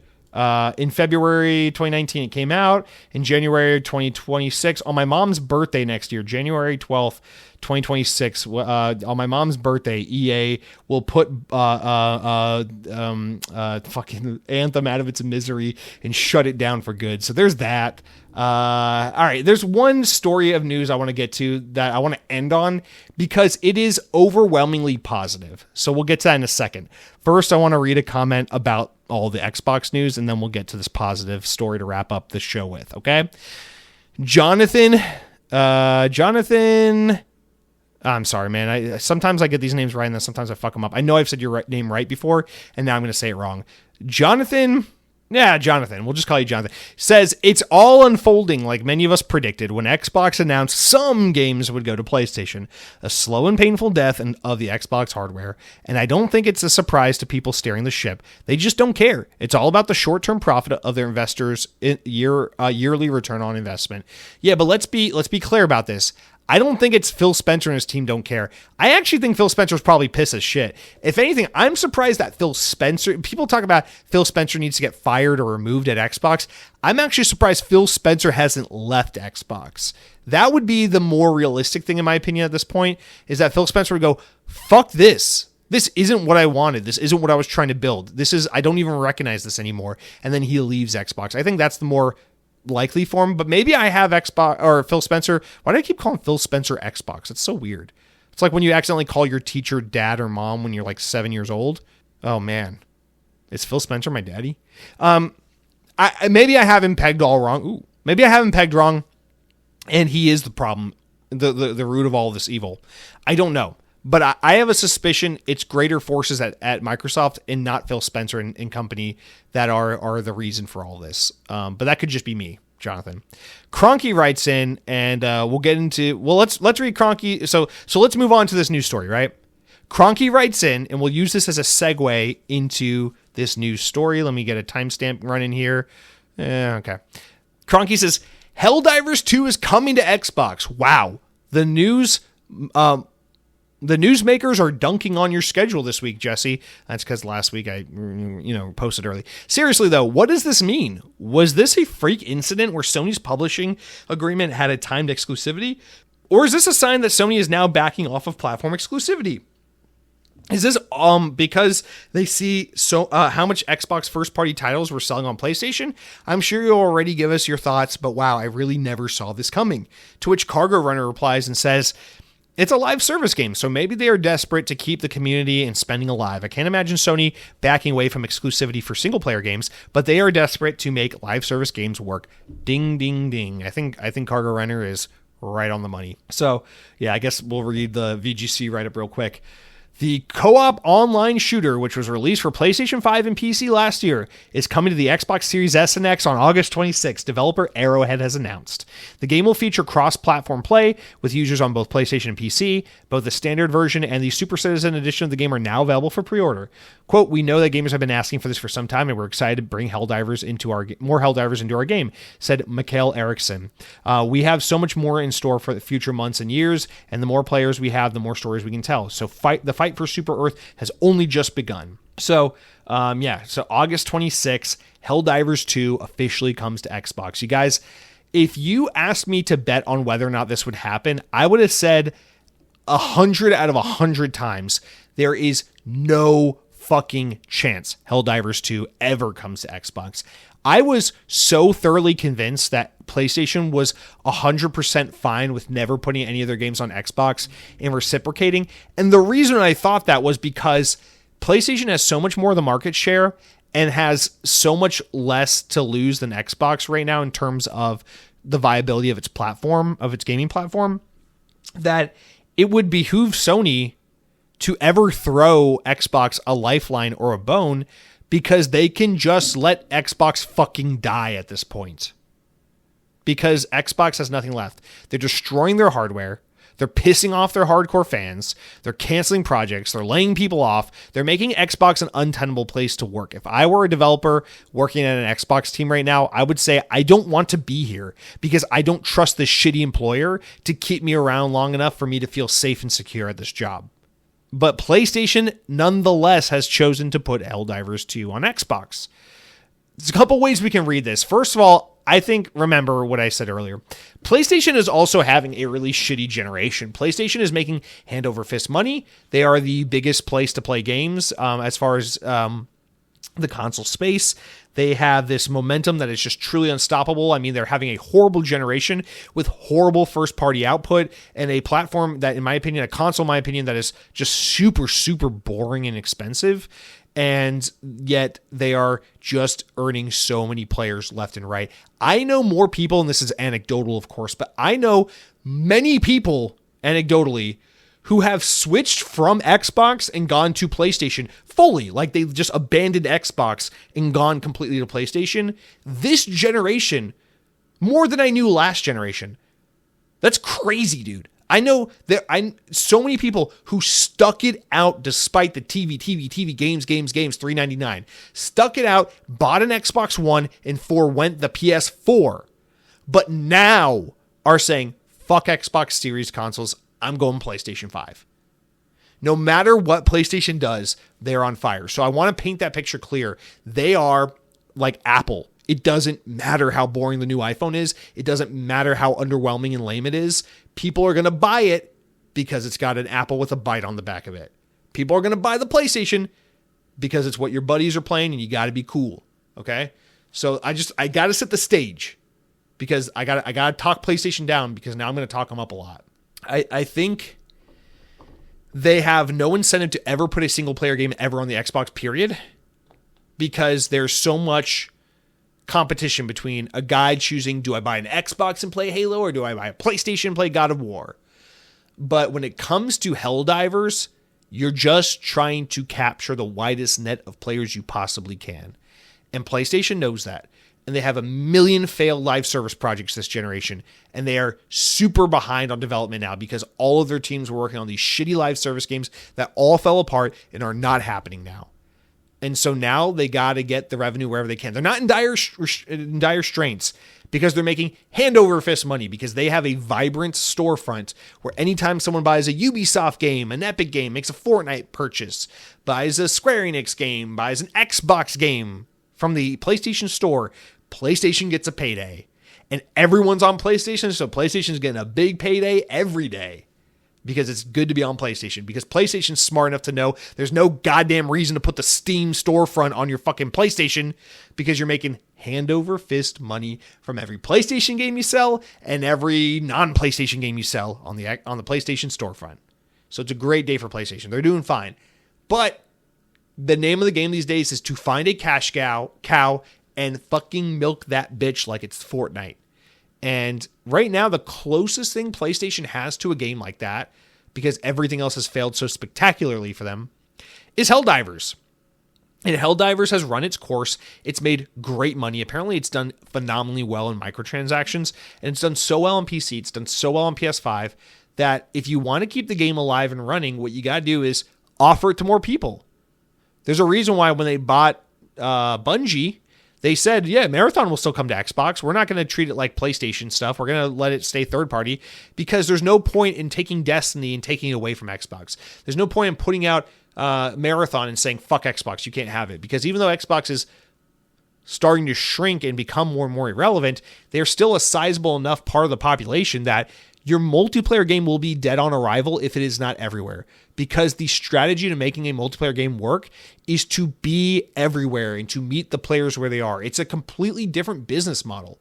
If you want to sell a game like God of War, well, the thing about God of War is meant to sell two things: the video game and the console. Uncharted, Ghost of Tsushima, these are games that are meant to sell copies of the game, but also consoles. The whole point is you will buy a PlayStation so you can play God of War or Ghost of Tsushima.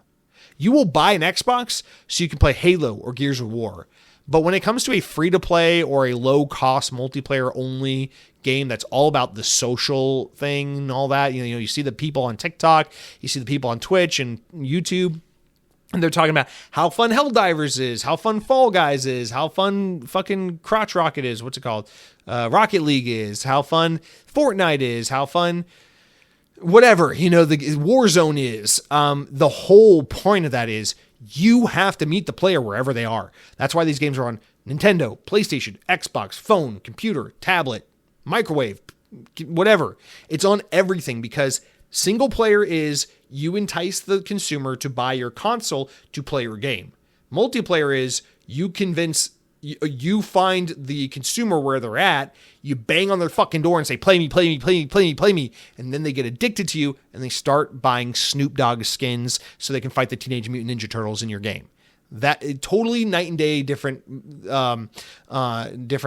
structure of how these things work. So this is why the simple, long and short of why we're getting Helldivers 2 on Xbox. Now, I think if PlayStation was making hand over fist money from all these live service games that they were making, and they all came out and they were all successful and they were all smash hits and they were all doing great, maybe Helldivers 2 wouldn't come to Xbox. But I think right now Sony's in a situation where it's like, fuck, we got like Ghost of Yotei, and that's like our only goddamn game this year.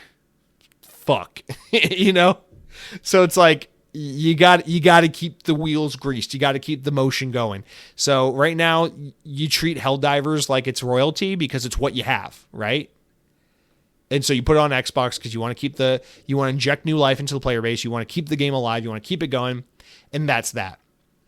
And when Marathon comes out from Bungie, it'll be on Xbox. And my suspicion is going forward, as PlayStation makes multiplayer centric games, they will not make the Concord mistake, and they will say Xbox, PC, PlayStation, everywhere. We got to have these games everywhere because that is your best chance for success. Your best chance for success is having the biggest impact with that one shot you get. You come out, everyone says, look at the new game. If you're available in as many places as possible, you have the best chance of succeeding.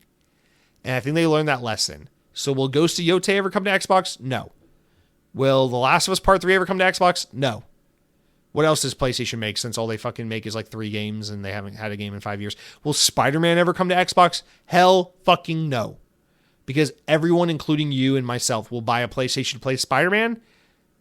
But if PlayStation wants you to get Helldivers, they're gonna need to find you where you're at. I didn't buy a PlayStation to play Helldivers. I bought it on my PC. And just as an aside, I will buy Helldivers on Xbox and probably never play it, because I just want to support PlayStation putting games on Xbox. And the only way to do that is to give PlayStation money. So I highly, highly, highly recommend, if you want to see PlayStation continue to flirt with Xbox, buy Helldivers 2. If you already have Helldivers 2, buy it again on Xbox. As long as you can comfortably afford to do this and doesn't financially hurt you, I would highly encourage you to buy Helldivers 2 on your Xbox to send a message to Sony, we want more of this shit. I will absolutely be doing that. But yeah, I don't have much more to say on that. It's mind-boggling. I mean, this is like some fucking Halo coming to PS5 bullshit right here. I mean, because even though Helldivers is a young IP that doesn't have the cultural significance and the weight and the history of something like Gears of War or Halo coming to PlayStation, you know, I think PlayStation's stubbornness and hatred of Xbox and unwillingness to ever play nice with Xbox is just as legendary as Halo being an Xbox game. So in a way, Helldivers 2 coming to Xbox almost makes just as much of a splash for me as like Gears of War coming to PlayStation. It's funny when you think of it that way. But yeah, no, Sony is publishing this. This is not like they're not going through another publisher. They're not hiding it. This isn't like when the MLB forced Sony to put MLB The Show on Xbox and Nintendo. This is PlayStation making the decision to publish a game on Xbox. And when you boot this game up, it will say PlayStation Productions or Sony Publishing or whatever. It's not going to say like, you know, they're not going to like outsource it to like fucking 2K or some shit. It's going to say PlayStation. So the tides are changing, man. Things are different. All right, guys, I think that is it for this week. Let's round out the podcast with a couple of comments, and then we will end the show. So comments, shout outs, youtube.com. You know how it works. Go to the latest episode of the podcast, click on it on youtube.com/XboxOnPodcast, and then leave a comment, say anything you want, engage with the show. Let me know what you think I got right. Let me know what you think I got wrong. Let me know your takes. Let me know if you have any insight, if you want to expand on something. I always love hearing from you guys. And I especially love, you know, and I mean this, it's going to sound clickbaity or something, but I love controversial news weeks or exciting or big or earth-shattering news weeks only in the way of it really pulls you guys out of the woodworks and makes you want to talk.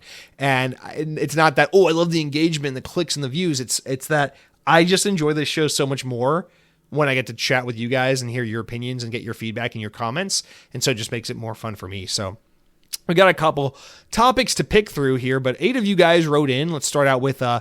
Parksy 1972, who says, "Hey Jesse, good job. Nothing important happened last Wednesday. Seeing you record a day early, so ha ha ha, cute, funny." But Parksy wants to talk about the MetaQuest 3S, which last week he said, "Hey, I got one of those," and so I said, "Hey, let us know how it is." And he says, "Hey, well, I picked mine up, the 3S Xbox edition of the MetaQuest." And I played a few Game Pass games, watched an episode of Reacher, played Beat Saber, amazing, played a 10-pin bowling game, which was fun and pretty accurate. And I purchased a fishing game, Real VR Fishing, which is fun too. Impressive bit of kits. Yeah, I mean, I have the Quest 2, not as advanced, but I love it. It blew my mind when I first started using it. But looks like you played a couple of Game Pass games. And then you go on to talk about all these things you did with it that weren't Xbox. So it's cool that you can stream your Game Pass library, whatever. What's in Game Pass, not all your Xbox games. But again, it's just like, yeah, I mean, that's like not an Xbox, right? That's just a feature on a MetaQuest. But I'm glad you're loving your VR headset. That's awesome. I love mine too. I really want to charge mine up and get back into it. It's just like, the time. I'm so busy with Switch 2 right now, and then Tony Hawk's about to come. Whatever. Who cares? Let's move on. I hope you're having a great week, Parksy. Remember to take breaks. You don't want to discombobulate yourself and get dizzy. So make sure you enjoy your VR, but not too much. Happy Mario writes in and says, "Hi, Jesse. Thanks for the pod. Really not looking for our Xbox. Really not looking good for Xbox. I think it's just a typo. I can't see them getting many sales from their next console once they get the Activision deal. The line, I thought it was all systems go for them, but now it looks like the deal has killed Xbox as we know it. I probably will continue to subscribe to Game Pass and play via cloud, or maybe I should buy a gaming laptop. And if not, I'm not forgetting the human side of this. 9,000 staff losing their jobs. Hopefully they get snatched up by other developers. And on a happier note, I got a week off of work and I intend to get some gaming done. Have a good week, Jesse. Look forward to the podcast. Well, I hope you enjoy your week off work. I hope you get a lot of gaming done and have a lot of relaxation and rest. Well, I'm sure much deserved. So good for you, Happy Mario. But yeah, I mean, it's just, listen, man, at the end of the day, the most important thing here is that over 9,000 people just lost their jobs. I understand as consumers, we don't have a responsibility as enjoyers of video games and consumers to be emotionally devastated by this, because I don't think we're built to constantly be bombarded with the sadness and soul-crushing news that the media constantly burdens us with. I think it's just too much. We're all busy with our own lives. We have our own struggles, our own things going on with people we know and family and loved ones and friends. It's all just too much. But make no mistake, the thing that matters more than Perfect Dark getting canceled or Everwild getting canceled, or Turn 10 being just fucking abandoned for Gaia, or 343 getting the fucking pass yet again after fucking up, is that over 9,000 people just lost their jobs. And that didn't have to be the case. And Microsoft is a greedy fucking corporation, and they deserve to be fucking slapped heavily for what they did. But don't worry, the government just gave corporations like Microsoft a massive tax break that, Happy Mario, I believe you're from the UK, so if I'm not mistaken from previous write-ins, maybe I'm wrong, maybe you are living here in the US, I'm not sure, but assuming you're living in the UK, you don't have to deal with that. But myself and many of the listeners listening to this podcast, we are fortunate enough that our government has just forced us to start paying companies like Microsoft more money, because we gotta look out for those little corporations, all those poor businesses. But hey, man, enjoy your week off, get some rest, and enjoy your gaming time. Jay Sevier? I just realized I've never said your name right. Jay, it is so good to hear from you again, see from you. And again, I want to be careful when I say these things. I'm not trying to like guilt you, like, where the fuck have you been? You owe me a write-in. No, do what you got to do. Listen, comment, don't listen, don't comment. It's your fucking life. Do what you want to do. But Jay, longtime listener, longtime commenter, it is good to see you. I hope you're doing well. Thanks for writing in. He says, "That's a huge fucking whack to the face with a dick," quote unquote. I guess that's what I said last week. He says, "You're not wrong. If Microsoft does this for the 25th anniversary of Halo by bringing a revamped, remastered Halo Combat Evolved to PlayStation, well, as a huge Halo fan myself, and yep, like you said, Halo is in a bad place right now and it hurts me, I'll be gutted. I'm having a little qualms about it going to PlayStation in general, but I don't like using it as a way to celebrate Xbox and a game, a flagship game nonetheless, that was, for so long, the poster child of Xbox, and had the legion of Xbox fans supporting it throughout the years. It'd be like your partner celebrating the 25th wedding anniversary, wedding anniversary by sleeping with someone else." Really well written, Jay. I like the way you write. It's easy for me to read because you have grammatical skills. I know you're a book nerd, so that's probably why, because you're fucking well read and you got education in your brain. But you hit the nail on the head so fucking well with this. This is the Halo conundrum in a nutshell. Exactly right, dude. Exactly right. I love you, babe. Thanks for 25 years together. Couldn't do it without you. To celebrate our 25th year, I just want to let you know I slept with that girl that you were worried about me talking to, by the way. It's like, that's exactly what this is. It's like, oh yeah, 25 years of Xbox. And you know what started it all? Halo Combat Evolved. Here you go, PlayStation. Like, what the fuck? So yeah, I'm glad you get what I was saying, Jay, because it's exactly what you're saying. It's not that you don't want PlayStation people to have access to the game. By all means, whatever. This is the direction we're headed in. More people have access to the game. Enjoy it. It's a great game. Everyone should be able to play it. That's awesome. It's just, don't celebrate Halo by spitting in its face. There's just a lack of respect and reverence for the history and the legacy of this franchise by celebrating it in that manner, and I just agree. It's just the wrong approach. Thank you for writing in, Jay. I hope you're having a great week as well.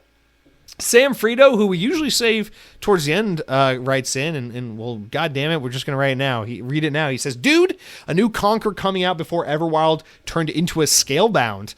My dick fell off. And 8,000 employees caught it before Phil Spencer jumped into a drop pod and used his two left hands to beat Elon to Mars, all the way to Mars. Elon is into long shots. And now my dick is perfect. Man, that's dark. Great show. I rated a 10. If you ever go with a co-host, make it a person, no AI. I'm liking Ironheart. I'm eating nachos and I'm playing Grounded in Mecha Break. Great time to play games. Screw making them. Amen. Great time to play games. Bad time to be making them. I didn't play Mecha Break. That was on my list this week, and then I ended up just playing Metroid and a different game. What am I playing? I'm playing Star Wars The Force Unleashed, the Wii version on Switch. We can get into that next week. Yeah, man, I watched Ironheart as well. I liked it. I liked it a lot. It was, it's a lot of those Marvel shows that just have some really cheeseball writing and some fucking just lame things. But overall, I thought it was really fun to watch. And just seeing an Iron Man type suit is fun. But yeah, I liked it a lot too. I thought it was pretty decent. One of the better Marvel shows. Anyway, what are we saying? I don't know what we're ever saying, Sam, because every time you write in, we just talk about anything and everything, but also nothing. So thank you for writing in, good sir. I hope you're having an excellent week and that the family's well. Please, if your dick falls off, let me know. I'd be glad to screw it back in for you. Nothing sexual. I'm just looking out for a fellow podcast friend. Cronky writes in, speaking of people whose penises I've seen, and only because he's my younger brother. Calm down, you freaks. It's not a sexual thing. He was a baby. We're 2 years apart. We used to shower together. We used to bathe together when we were like 2 and 0. Calm down. My mom used to fucking read us bedtime stories, and we shared a bunk bed when we were babies. You fucking freaks. It's not a sexual thing. He's pregnant with another woman's baby right now. It's not me. You freaks. Anyway, Cronky writes and says, when the original news for the Xbox handheld was leaked, I said that was bad news for Xbox hardware. I was afraid Xbox would become like Windows, where you have to own a device running the operating system, but not an actual Xbox. No one uses Surface, let it die, and let Xbox live. I think the producer person you quoted this week is saying the same thing. My only hope is that the Oculus and the handheld, with Asus, are them testing the water with partner devices, and that they will both fail. Hopefully, they will stick with first-party hardware. I agree completely. I hope this is testing the waters, and I hope they are catastrophic failures.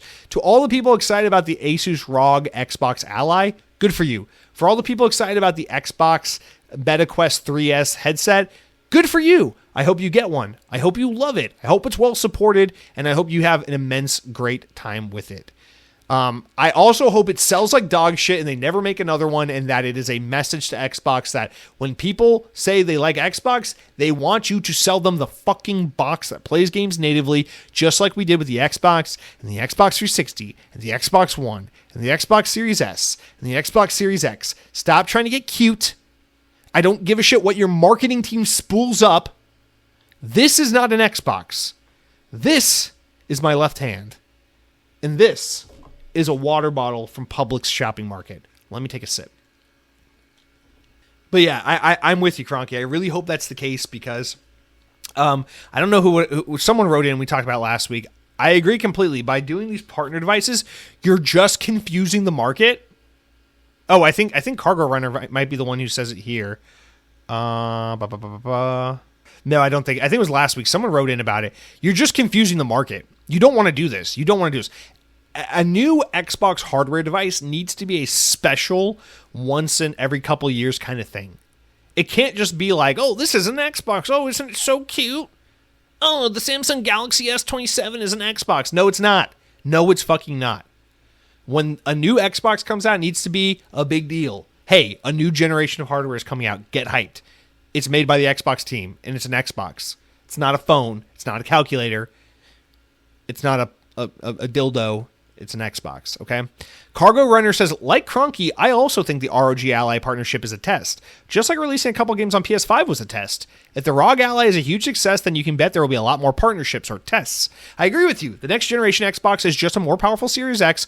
If all that is, then the sales will be terrible. But we all expect Microsoft to try and shake up the market. So I'm hoping they come up with a great new product which sells well. Hey, me too. But I keep hoping that every single generation. Interesting to hear that you are going to buy the next console on day one. I honestly don't know if I'll buy the next Xbox. I really need to see it this time. It might be a time to switch to PC. Hey, I think that is an incredibly reasonable perspective to have because Xbox has given you every reason to not buy an Xbox. In being an Xbox, in everything being an Xbox, guess what? Nothing is a fucking Xbox. You take out everything that's special about it when you try to water it down. I don't know if you know that, but you do that. Okay? If you have a cup of coffee and you pour a little bit of coffee into your Monster Energy, and a little bit into your cup of water, and a little bit into your Mountain Dew, and a little bit into your wine glass, then eventually you don't have a cup of coffee. You just have watered down wine, watered down water, watered down Pepsi. What am I trying to say? You have coffee down water, coffee down wine. What the fuck? I told you I'm not good with analogies. But listen, the point still stands. It's better to have fewer things that are Xboxes and let them be Xboxes than to have everything be some half-assed Xbox, because it doesn't matter how cute you get. My TV's not an Xbox, it's a TV. So shut up. All right. But yeah, listen, I'm so gung-ho on holding on to what Xbox was for as long as I can have it. Once it's gone, it's gone. Whatever. I have to accept it. If they're going to move away from it entirely, it is what it is. But as long as I can buy a dedicated Xbox console that plays Xbox games natively and buy Xbox games for that console and pick up the controller and sit on my couch and play Halo, Call of Duty, Forza, whatever on my TV with the Xbox, I will continue to do that until Xbox doesn't allow me to do so any further. Fuck you, Satya Nadella. Bring back Steve Ballmer. All right, what's up? Cronky comes back and says, I'm getting old. My overall take on the games industry is getting terribly bleak. What game is it made today that is remotely as exciting as what pandemic games used to make 20 years ago? Would you rather play Black Ops 6 or go back and play Quake again? Halo Infinite or replay Halo 3 for the 1,000th time? People say that when you get old, you only like what you had when you were younger. It must be true because there hasn't been a truly exciting movie to come out since Alien Covenant. Hard disagree. There have been plenty of great movies to come out since Alien Covenant, and there have been plenty of great games to come out in recent years. I don't agree with you at all on this, Cronky, but I do think there is some rationale, of course, to what you're saying. Obviously, nostalgia paints everyone's minds, but I don't think this is necessarily a nostalgia take. I think this is more a disagreement with certain trends in the market. It's not. I don't think that's nostalgia. I think it's just people objectively are disagreeing. In terms, diehard fans, people that care about the integrity of these products, are disappointed to see the direction we've headed with how games are made and how games are presented and what we allow games to be. And so it's not that Halo Infinite is a bad game. It's that Halo Infinite makes some mistakes that a game like Halo 3 would never have made because those stakes were unthinkable in 2007. And I get what you're saying. And I get it. Black Ops 1 is better than Black Ops 6. Halo 3 is better than Halo Infinite. These are true statements. But that doesn't mean that Donkey Kong Bonanza isn't awesome. That doesn't mean that, fucking what do you guys like? You guys like Elden Ring? Oh, you guys like, what's the one with the naked elves that everyone likes? Baldur's Gate 3, Cyberpunk. It doesn't mean these games aren't fantastic. People love them.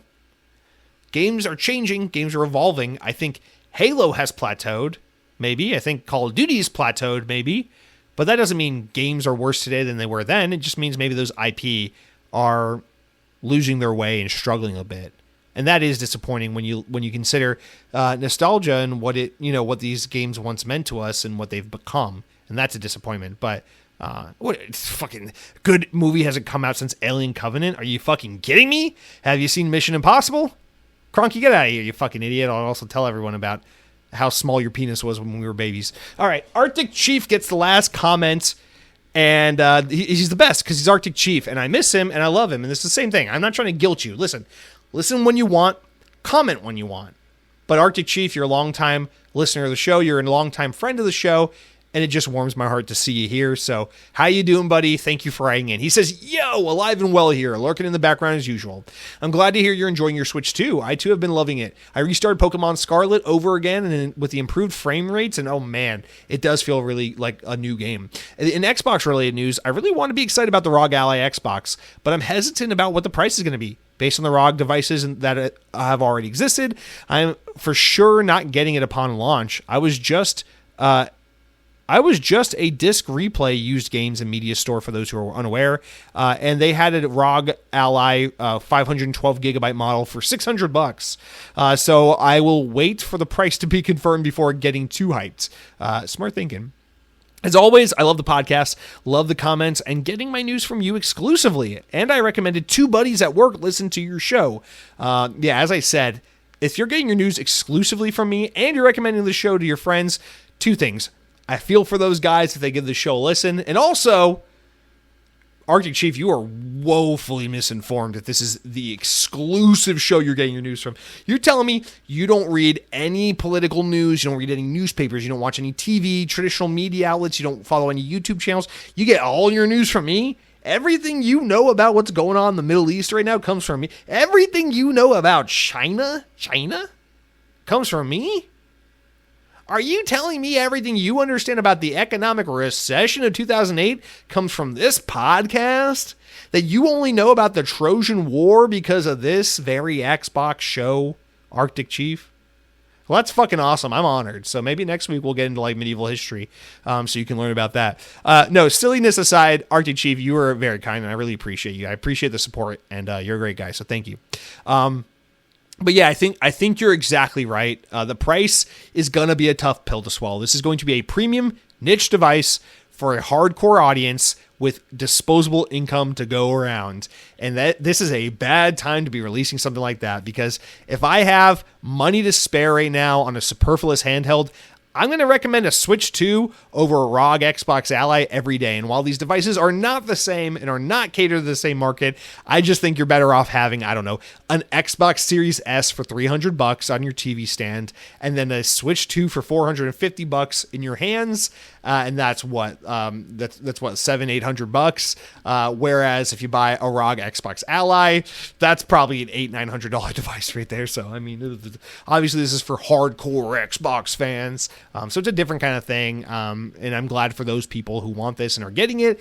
But oh boy, yeah, I'm expecting this device to be absurdly niche, which would also indicates they're not expecting high sales for it to do well. I really wonder what this device will have to do to be considered a success for Asus and for Xbox. But anyway, I don't know, man. I if I'm just being really honest, again, like, shout out and respect to the people who are excited for it. Arctic, I hope you're able to get one. I hope they're way more reasonably priced than either of us are anticipating, so that you can more easily justify getting one. Or I hope they drop in price relatively quick so you can get one, because I want you to be able to enjoy it, and I'm excited for you that you're excited.